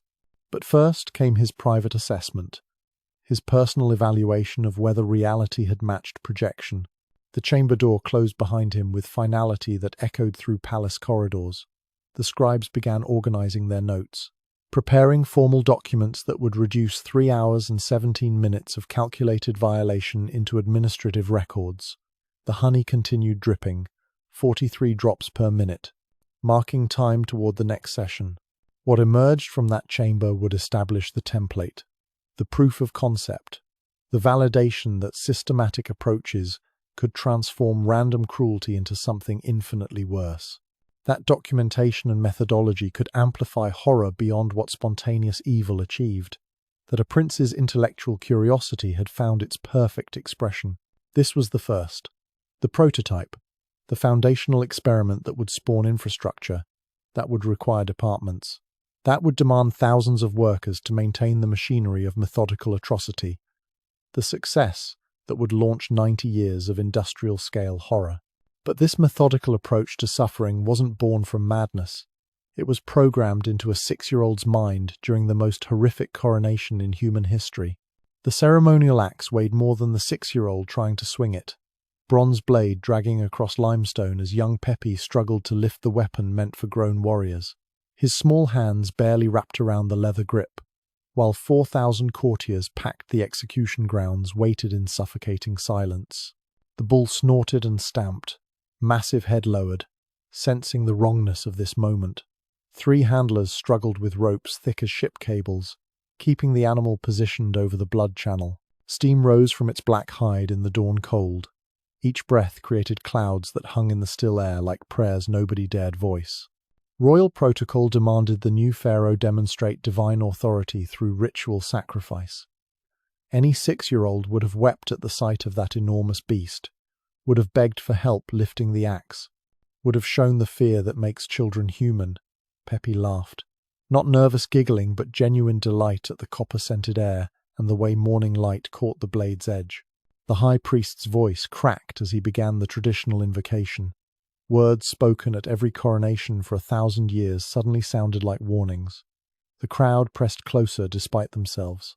Mothers lifted children onto shoulders for better views while secretly hoping they wouldn't see what came next. Veterans of foreign wars found themselves looking away from a child's eager smile. Pepe dragged the axe forward, leaving a groove in the platform's wood. The bull's eye rolled white with terror as the boy approached. 4 steps. 5. 6. Each one punctuated by metal scraping against stone. The handlers tightened their grips as the animal tried to back away from something its instincts recognized as fundamentally wrong. The first strike missed entirely. The axe slammed into wood beside the bull's neck, sending splinters flying. Several courtiers gasped. The young pharaoh should have shown embarrassment, frustration, any emotion appropriate to failing at his first divine act. Instead, Pepe tilted his head and studied the mark his blade had left. His tongue poked between his lips in concentration like any child learning a new skill. He wrenched the axe free with surprising strength for his size. The bull bellowed and fought against its restraints. Leather creaked. Ropes groaned. The handler's muscles stood out like carved relief as they fought to maintain control. The crowd held its collective breath while their new god-king prepared for a second attempt. The blade caught the bull's shoulder this time. Not deep enough to kill. Barely enough to draw blood. But blood there was, spattering across the platform in an arc that painted Pepe's white coronation robes crimson. The drops hit his face like warm rain. Some children would have screamed. Some would have dropped the weapon. Pepe opened his mouth and tasted copper. His laugh echoed across the silent execution ground, high and bright, and utterly wrong for the moment. The sound made pregnant women touch protective amulets, made soldiers remember nightmares from campaigns better forgotten, made the high priest's hands tremble as he continued reciting prayers that now seemed more like pleas. The third strike went wild, opening a gash along the bull's flank. The animal's bellow of pain drowned out several people retching. Blood flowed freely now, pooling in the carved channels designed to carry it to collection vessels. The metallic scent grew thick enough to taste without trying. Pepe stood in the spreading crimson, his small feet making prints as he repositioned. Something changed in his expression between the third and fourth strike. The childish concentration crystallized into focus that belonged on no 6-year-old face. He studied the bull's anatomy with sudden understanding, watched how its muscles moved, where the thick neck connected to the shoulders, the exact angle where bone gave way to softer tissue. The fourth blow landed precisely where it should have, not deep enough to sever. The axe was too heavy, his arms too short for proper leverage, but the placement was perfect, textbook accurate, as if all those missed strikes had been practice, as if he'd been learning with each failure, cataloguing information for future use. Blood sprayed in a fountain that painted the front row of courtiers, ministers and generals, priests and administrators, all marked by their proximity to this terrible lesson in royal power. Some wiped at their faces in disgust. Others let the blood dry, understanding that movement might draw attention from the thing wearing a child's shape on the platform. The fifth strike followed the fourth's path with mechanical precision. Deeper this time. The bull's front legs buckled. Its massive weight dropped, pulling against the handlers who struggled to keep it upright, keep it positioned, keep it available for what was becoming less sacrifice and more systematic dismantling. Pepe circled his victim with the patience of a craftsman evaluating work in progress. His coronation robes dragged through blood thick as river mud. The pristine white fabric meant to symbolize divine purity now looked like a butcher's apron. He seemed to prefer it that way, occasionally glancing down at the patterns his movement created. The sixth attempt showed refined technique. The axe rose higher despite its weight, came down faster, more controlled. The blade bit deep, and the bull made a sound that wasn't quite a bellow anymore. Something between animal pain and existential recognition. The crowd swayed as if struck by desert wind. Between the sixth and seventh strikes, Pepe did something that would haunt witnesses for decades. He knelt beside the dying animal's head, placed one small hand on its muzzle, whispered words too quiet for anyone else to hear. The bull's eye fixed on his face with what looked terrifyingly like understanding, like recognition of what crouched beside it, wearing the shape of a child. The seventh blow showed a grace the first six had lacked, as if that whispered conversation had taught him something essential. The axe rose and fell in a perfect arc, still not enough to kill. A 6-year-old's strength had limits, but the placement, the angle, the clinical precision of it made several army veterans step back involuntarily. Blood covered Pepe from head to foot now. It dripped from his chin, matted his hair, turned his coronation garments into something from battlefield nightmares. He looked like he'd been born from violence rather than merely baptized in it. The transformation from child to something else was nearly complete. The eighth strike caused the first vocal response from the crowd. Not cheers for their new pharaoh's determination, not encouragement for a struggling child. A collective intake of breath that sounded like the opposite of prayer. The bull was dying by degrees, and their god-king was taking notes. Literal notes, pausing to gesture at his scribe to record specific observations. The ninth blow achieved what 9 blows shouldn't have been necessary for. Not clean, not merciful, but effective, in the way that persistence eventually breaks through any resistance. The bull shuddered and began its final collapse. Handlers released ropes that no longer mattered. 4,000 witnesses watched their future unfold in the time it takes a massive body to fall. Pepe stepped back to avoid being crushed, movements casual as avoiding puddles after rain. He set the axe aside with the care of a musician placing down a beloved instrument. The bull hit the platform with a sound like thunder. Death rattles shook its frame while blood continued pumping from wounds that would have made experienced butchers pale. The traditional next step required the pharaoh to consecrate the sacrifice with prayers, to thank the gods for accepting this offering, to demonstrate divine communion through ritual words, unchanged since the Old Kingdom. Pepe ignored tradition. Instead, he walked to the bull's head and crouched beside it again, waiting, watching, recording. The crowd should have been cheering. Protocol demanded celebration of the successful sacrifice, the completion of divine mandate, the new pharaoh proving his connection to the gods through ritual death. Instead, 4,000 people stood in silence thick as tomb air, waiting to see what their child king would do next. Pepe's focus never wavered from the bull's dying eye. He placed both hands on its massive head, leaned close enough that his breath stirred the coarse hair around its ear. The whispers resumed. One-sided conversation with something crossing the threshold between life and whatever waited beyond. A child asking his first victim what death tasted like. The phrase carried on the morning air just far enough for the closest courtiers to hear, to wish they hadn't. To understand with crystal clarity that this wasn't childish curiosity but something far more dangerous. The question of someone who intended to conduct extensive research. Who would need many subjects? Who had found his life's work at 6 years old? The bull's eye finally clouded. Its massive chest stopped heaving. The blood flow slowed from fountains to trickles.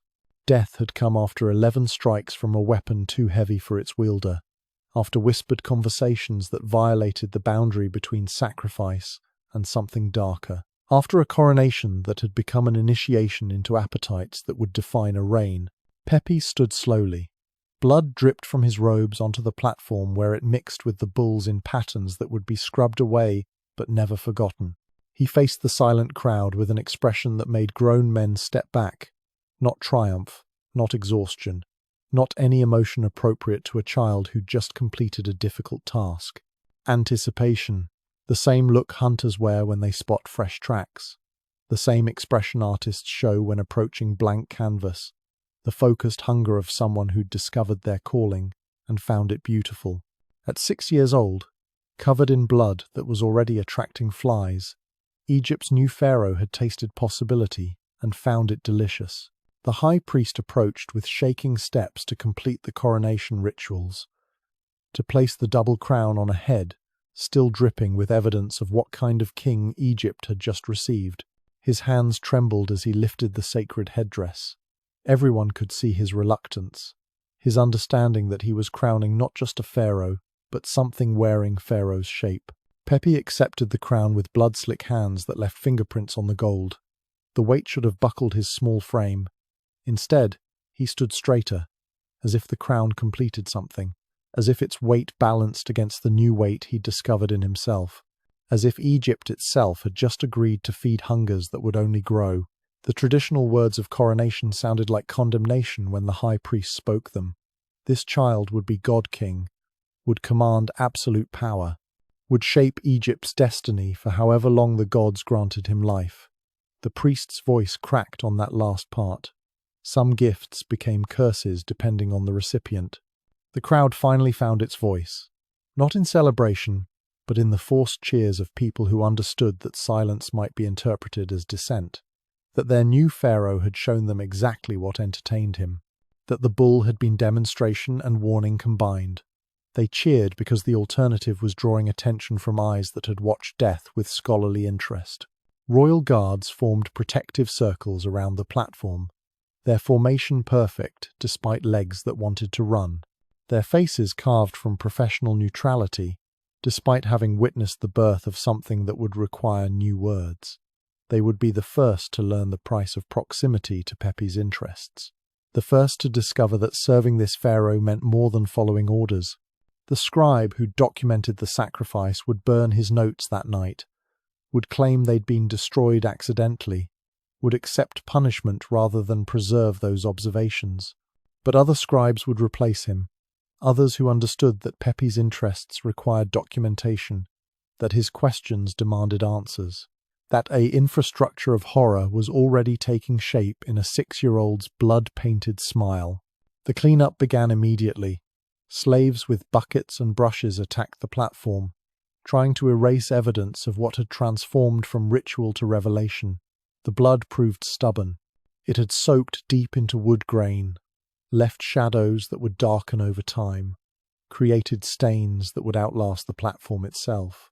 As Pepi was led away for purification rituals, he left perfect red footprints across the limestone, each step marking his path from the platform to the palace, from childhood to something else.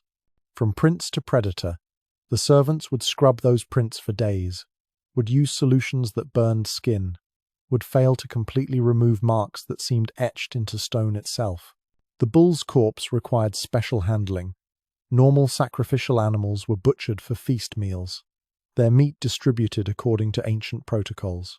But nobody wanted to eat something that had died so slowly, that had been whispered to in its final moments, that had served as teaching tool for interests better left unlearned.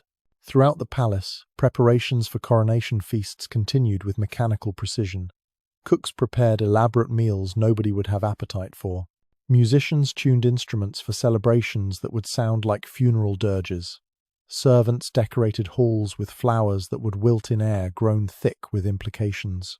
The foreign dignitaries present would carry stories home, would warn their rulers about Egypt's new pharaoh, would describe the 11 strikes and the whispered questions and the way a child had found joy in systematically dismantling life, would recommend careful diplomacy with a kingdom now ruled by appetites that wore a crown. In the Temple of Ptah, priests began immediate rituals of purification, not standard ceremonies but desperate attempts to cleanse spiritual pollution. They burned incense until smoke filled every chamber, chanted prayers that had gathered dust for centuries, performed rites designed for disasters they'd hoped never to witness.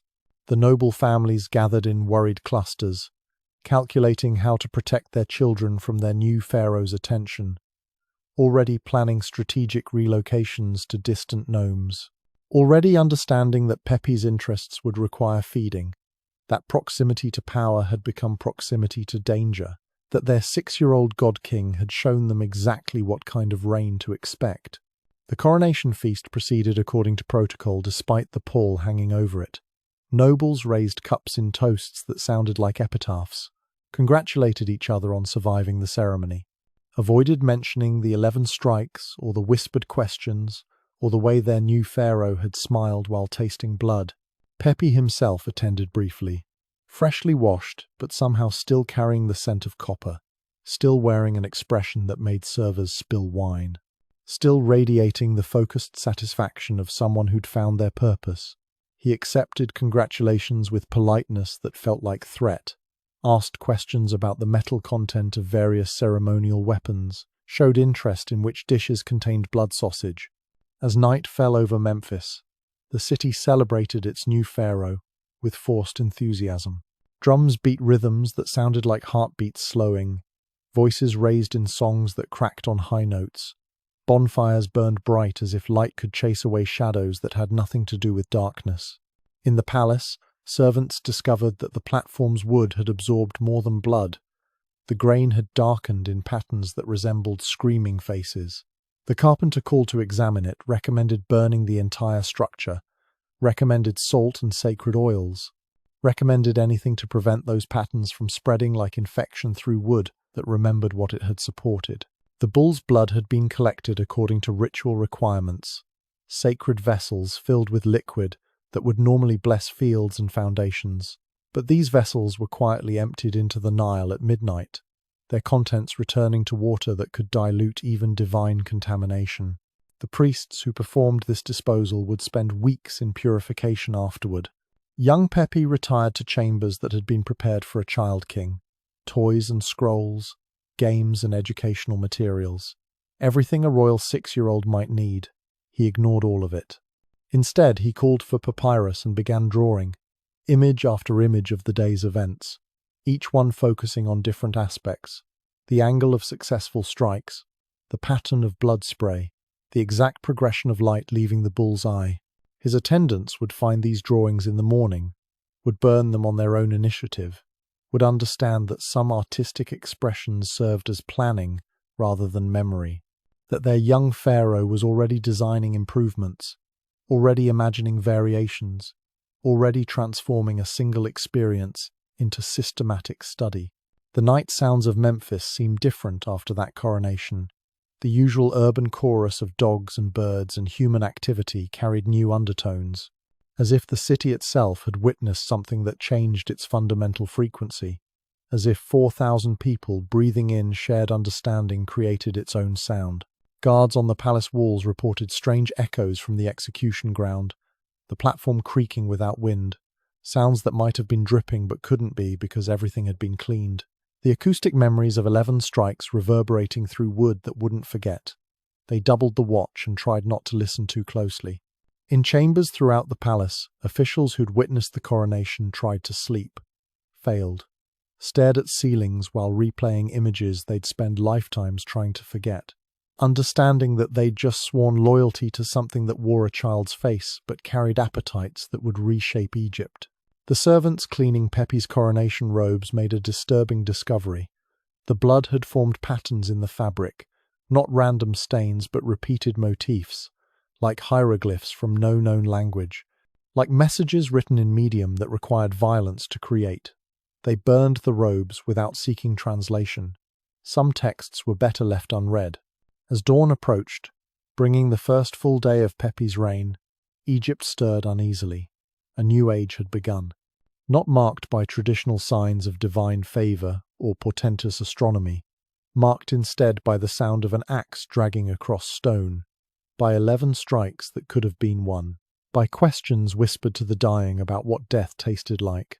The court finally understood what they had created. The servants worked through those final 3 hours knowing they were erasing evidence of the greatest evil Egypt had ever birthed. Stone scraped against stone as the ninth chamber sealed forever. The limestone blocks fit together with precision that spoke of practice, of preparation, of knowledge that this day would come. They'd known for weeks that Pepe's body was failing. The honey consumption had slowed. The procurement orders had ceased. The special departments had begun destroying their files without being told.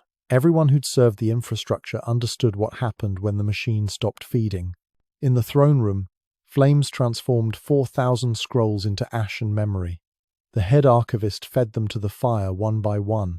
Census records showing villages with impossible demographics. Procurement lists that tracked shipments never meant for markets. Budget allocations that funded horror under mundane department names. Each document represented lives, consumed by bureaucracy that made atrocity efficient.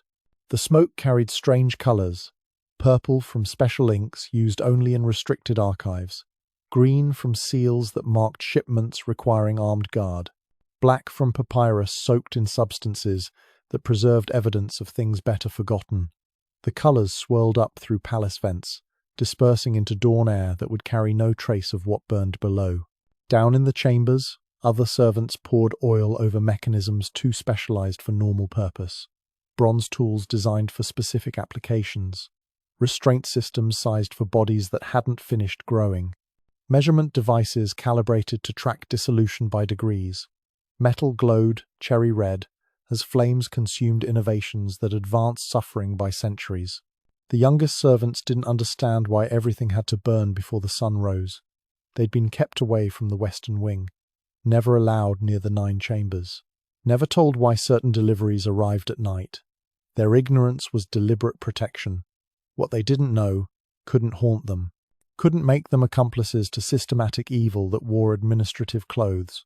The honey vats presented the greatest challenge. 17 production facilities across Memphis, each one containing thousands of jars, each jar representing processes that transformed sweetness into something else. The disposal teams worked with desperate efficiency. Amber liquid poured into the Nile turned the sacred river's surface gold for moments before current carried it away. In his final hours, Pepe had whispered names to his personal scribe. 50,000 names memorized across 94 years, children selected from census lists, processed through departments, delivered to chambers, consumed by appetites that grew with each feeding. The scribe had burned those final notations without reading them. Some acknowledgements came too late to matter. The architectural plans for the 9 chambers went into the flames. Acoustic specifications designed to amplify certain frequencies. Drainage systems that handled more than water. Ventilation calibrated for purposes that made master builders weep when they understood their commissioned work. Innovations in construction serving the darkest applications of human ingenuity. Throughout the palace, officials destroyed careers' worth of documentation. Transport coordinators burned routing manifests. Medical staff eliminated pharmaceutical records. Quality control specialists destroyed measurement charts, each department erasing its piece of the machine, each official becoming conspirator in concealment through the simple act of lighting fires. The foreign merchants who'd fled Memphis had been right. The sweet stench that clung to palace walls came from more than honey production. It came from processes that used honey as medium, as preservation, as something that kept certain things conscious far longer than nature intended. The servants scrubbed those walls with solutions that burned skin. The smell remained. In the deepest chamber, something pounded against stone. The servants sealed it anyway. Some horrors deserved burial regardless of what remained inside. The limestone blocks went up quickly. Mortar, mixed with tears of men who'd spent decades learning selective blindness, who'd survived by focusing on small tasks while ignoring the larger machine they served. The palace coordinate system that mapped every child in Egypt melted in bronze foundries, tablets that tracked locations, ages, vulnerabilities, family situations that made selection easier. The molten metal pooled like blood before being poured into molds for harmless objects, vessels and ornaments that would never hint at their origin in systematic predation. 3 hours wasn't enough to erase 94 years. The servants knew this, accepted it, did what they could while time remained. Some evidence would survive, hidden in provincial archives, buried in archaeological layers, whispered in family stories about children who vanished. The complete erasure was impossible. They settled for making the truth difficult to prove. The transportation equipment burned in palace courtyards, wheeled cages designed to look like pottery containers, restraint systems that adjusted for different sizes, specialized vessels that maintained specific temperatures during Nile transport. The smoke rose black against dawn sky. Guards kept curious citizens away, called it routine disposal of old equipment. Department heads met in hurried conferences, deciding which records absolutely had to burn, which might pass as normal administrative documents, which officials knew too much to remain in Egypt. The selections happened quickly. Some would receive gold and exile, others would simply vanish, the machine dismantling itself with the same efficiency it had shown in operation. The master of honey production worked alone in his facility. He knew every formula, every variation, every specific mixture that served purposes unrelated to sweetening food. His knowledge made him the most dangerous survivor. He chose the obvious solution. They found his body in a vat of his most specialized variety, the honey that preserved everything, including evidence of conscience finally asserting itself. Servants discovered hidden archives throughout the palace, behind false walls, under floor stones, in spaces between spaces where documents accumulated like guilty secrets, each cache adding to the fires, each discovery proving how deep the infrastructure ran, how many people had participated, how completely the palace had been transformed into an engine for processing horror. The 9 chambers represented only the final evolution, the visible symptom of disease that infected every department, every allocation, every decision that prioritized Pepi's appetites over Egypt's future. The servants sealing those chambers understood they were burying evidence of imperial suicide, of a civilization that fed itself to one man's hunger.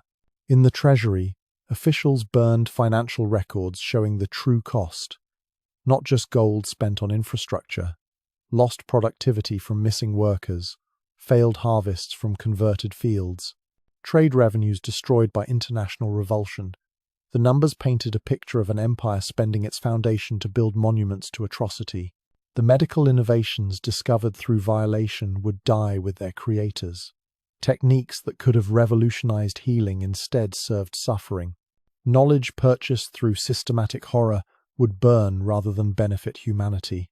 The physicians destroying their records wept for what might have been, for knowledge gained through unconscionable means. Dawn approached with mechanical certainty. The priests would arrive soon, the embalmers, the officials who'd pretend surprise at Pepi's death, who'd perform traditional rites over a corpse that deserved no tradition. The servants worked faster, more frantically, racing sunrise that would end their window for erasure. The final chamber proved most difficult. Inside, crystallized honey-coated surfaces that would never be clean. The sweet scent mixed with other smells that made even hardened guards gag. Pepi's personal project, his most refined work, the culmination of 94 years studying how to extend suffering beyond natural limits. They sealed it with blocks cut specifically for this purpose, pre-measured, pre-positioned, waiting for the day they'd finally be used. The foresight suggested someone had always known this day would come, had prepared for the moment when Egypt's shame would need immediate burial, when evidence of systematic evil would require systematic concealment. As the final stone slid into place, something screamed behind it. The servants pretended not to hear, continued mixing mortar, continued sealing, continued the work that would hide 9 chambers of accumulated horror behind limestone thick enough to last millennia. Some sounds were better trapped forever. The sun crested Memphis's walls as the last documents burned. The last evidence vanished into flame and flow. The last traces of 94 years transformed into ash and memory. Not complete erasure. Never complete. Too many people knew. Too many had participated. Too many bore scars that testified to truth. But enough concealment to matter. enough destruction to make truth sound like legend, enough doubt to let Egypt pretend its god-king had been merely cruel rather than systematically monstrous. The servants had done what they could, burned what they could, sealed what they could. The rest would fade into whispers that sounded too terrible for history. Pepi's body lay prepared for mummification that would preserve flesh while his legacy turned to smoke. The servants who'd spent 3 desperate hours trying to erase that legacy dispersed into dawn. Some would leave Memphis that day. Others would drink themselves into forgetfulness.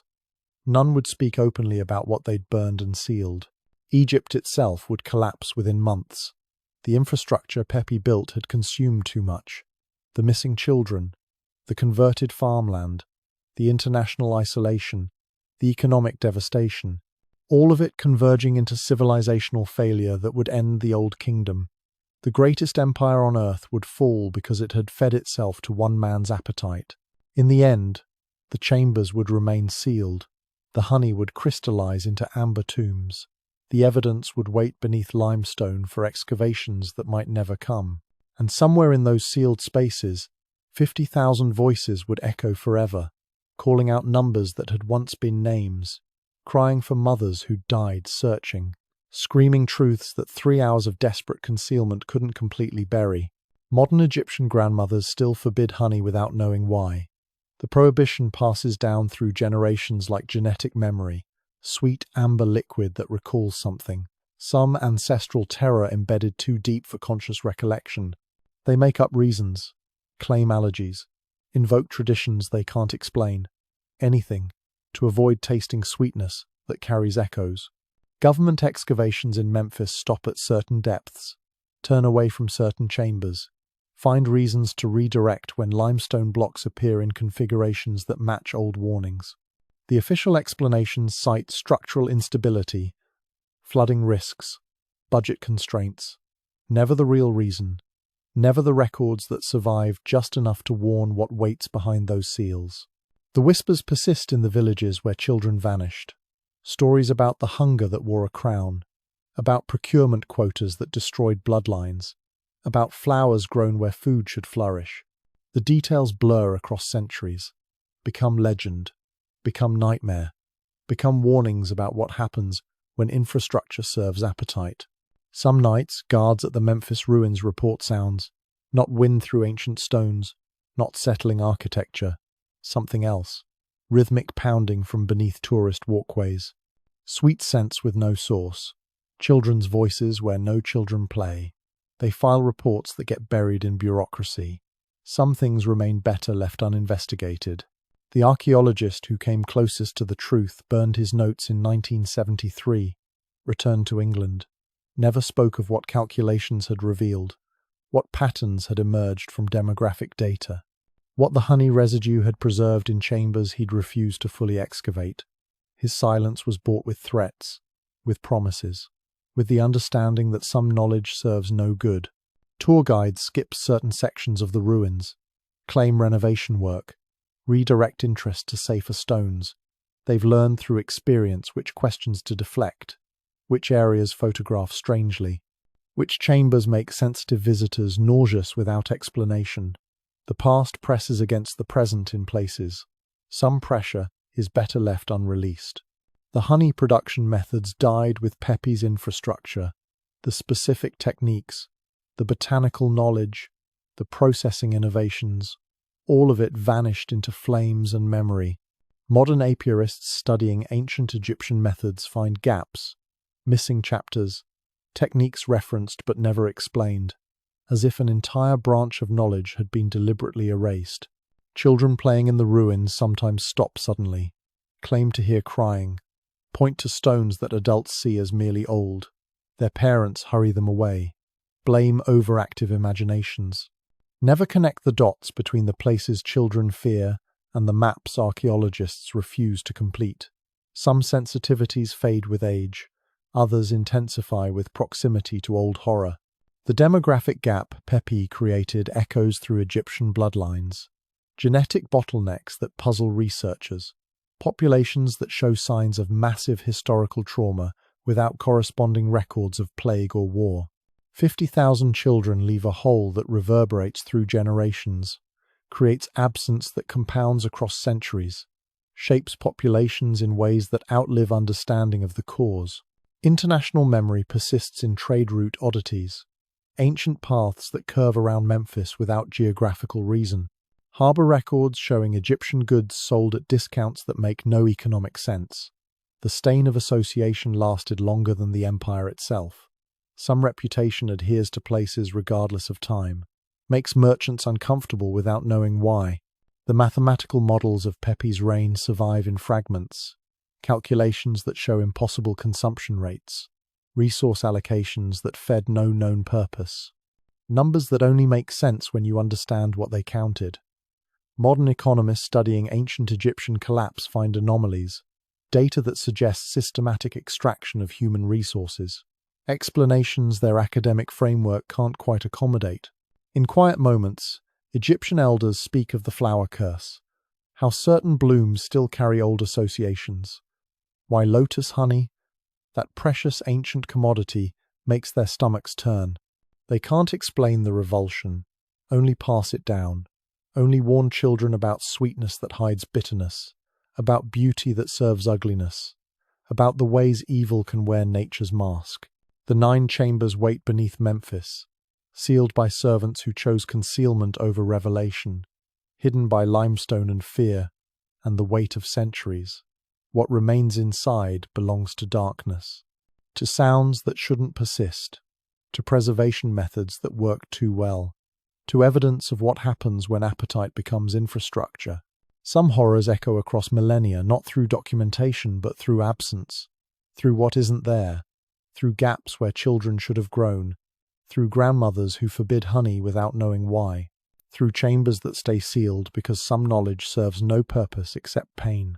Egypt recovered from military defeats, survived foreign occupation, rebuilt from natural disasters. But it never recovered from Pepi II, from the systematic consumption of its future, from infrastructure that served hunger instead of health, from the cancer of bureaucratized evil that metastasized through every department. The greatest horror wasn't the 50,000 children, wasn't the 9 chambers, wasn't even the 94 years of systematic atrocity. The greatest horror was how normal it became, how routine, how an entire civilization adjusted its machinery to accommodate one man's appetites, how thousands participated through paperwork, through logistics, through the simple daily work of keeping the machine running. Evil on that scale requires collaboration, requires departments, requires people who process forms without asking what they represent, who transport cargo without checking contents, who maintain facilities without questioning purpose. The machine Pepi built from his first taste of blood consumed not just children but conscience, made accomplices of an entire administrative class. In the end, 3 hours couldn't erase 94 years. The servants who tried knew this, but they sealed those chambers anyway, burned those records anyway, poured that honey away anyway, because some gestures matter even when insufficient, because bearing witness to evil includes choosing what testimony to preserve and what to let flames consume. The dawn that rose over Memphis that day illuminated an empire already dead. The infrastructure had consumed too much. The appetites had grown too large. The machine had ground through too many generations. What remained was hollow ceremony, empty rituals, the motions of civilization performed by a society that had fed its children to flowers and called it administration. History records Pepi II's death as the end of the Old Kingdom, the moment when Egypt's greatest age collapsed into chaos. It doesn't record the servants who spent 3 hours trying to contain the evidence, who sealed chambers that should never have been built, who burned documents that should never have been written, who chose concealment over confession because some truths were too terrible for daylight. The 50,000 voices still echo in those chambers, still call out from behind limestone that grows thicker with each century, still remind us that evil perfected becomes infrastructure, becomes departments, becomes forms to file and quotas to meet, becomes so normal that its absence causes more comment than its presence. We tell ourselves such systematic horror requires madness, requires unique monstrosity, requires explanation beyond human capacity for collaborative evil. We're wrong. It requires only appetite wedded to power, infrastructure serving hunger, and the simple daily cooperation of people who do their jobs without asking what those jobs ultimately serve. The chambers remain sealed, the honey crystallized into amber accusation, the voices trapped behind limestone that protects the living from confronting what bureaucracy can build when conscience sleeps. Some doors deserve to stay closed. Some knowledge serves only pain. Some horrors echo best as whispers of what waits behind walls we lack courage to breach. In Memphis, the ruins sleep under tourist feet that never suspect what lies beneath. The guides direct attention to safer stones. The excavations stop at careful depths. The warnings persist in forms too subtle for conscious recognition but too strong for complete dismissal.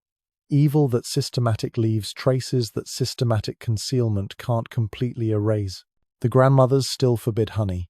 The children still hear crying. The chambers still wait behind their seals. And somewhere in the space between history and legend, 50,000 voices remind us that the greatest horrors come not from individual madness, but from collective machinery, from departments, from infrastructure, from the simple daily decision to do our jobs without asking what appetite we ultimately serve. Egypt's greatest civilization died not from invasion or catastrophe, but from consumption, from feeding itself to infrastructure that served only hunger, from the cancer of normalized atrocity that spread through every institution. The old kingdom fell because it built machines to process horror and called them departments, because it created efficiency around evil and called it administration. The servants who sealed those chambers understood what historians would later sanitize. That Pepi II represented not aberration but apotheosis, the logical endpoint of power without conscience, of appetite given infrastructure, of evil transformed from impulse into industry. They sealed the chambers, not to hide truth but to contain contagion, to prevent the methodology from spreading, to keep the knowledge of how to build such machines from inspiring imitation. We comfort ourselves believing such systematic evil requires unique circumstances. Ancient cruelty, divine mandate, the distance of millennia. We're wrong. It requires only willingness to build departments around appetite, to create infrastructure serving hunger, to normalize atrocity through bureaucracy, to do our jobs without asking what machine we help maintain. The 9 chambers wait beneath Memphis, sealed by servants who understood some doors must never reopen, hidden by limestone and centuries, and the weight of what waits inside. They stand as monuments not to Pepi's evil but to our capacity for collaborative horror, for building machines that process humanity, for creating efficiency around atrocity, for the simple daily evil of doing jobs that serve appetites we choose not to name. In the end, the servants' 3 hours of desperate concealment preserved not just evidence but warning, that evil perfected becomes infrastructure, that infrastructure requires collaboration. That collaboration comes through daily choices to process forms without asking what they represent, to maintain facilities without questioning purpose, to serve the machine because the machine exists and we exist within it. The 50,000 voices echo still, through sealed chambers, through forbidden honey, through demographic absence that shapes populations across millennia, through the simple truth that the greatest horrors come not from monsters, but from machines, from departments, from infrastructure, from our endless capacity to build systematic evil and call it administration. Egypt never recovered from Pepi II because some wounds cut too deep for healing. Some consumption devours too much for regeneration. Some evil builds infrastructure so efficient that its absence causes collapse. The old kingdom died not from external threat, but from internal appetite. From feeding 50,000 children to chambers that required departments to maintain, from the cancer of bureaucratized evil that consumed everything while calling itself governance, the chambers remain sealed because we lack the courage to confront what waits behind limestone, what the honey preserved, what the voices might tell us about our own capacity for collaborative horror, about the machines we build, about the appetites we serve, about the simple daily evil of processing paperwork while carefully not asking what the forms ultimately feed. This is how the world's greatest civilization died, not through war or catastrophe, but through infrastructure, through departments, through the simple daily decision to serve machinery whose purpose we choose not to examine, through the transformation of atrocity into administration, through our endless capacity to build efficient evil and call it necessary, call it normal, call it anything except what it is.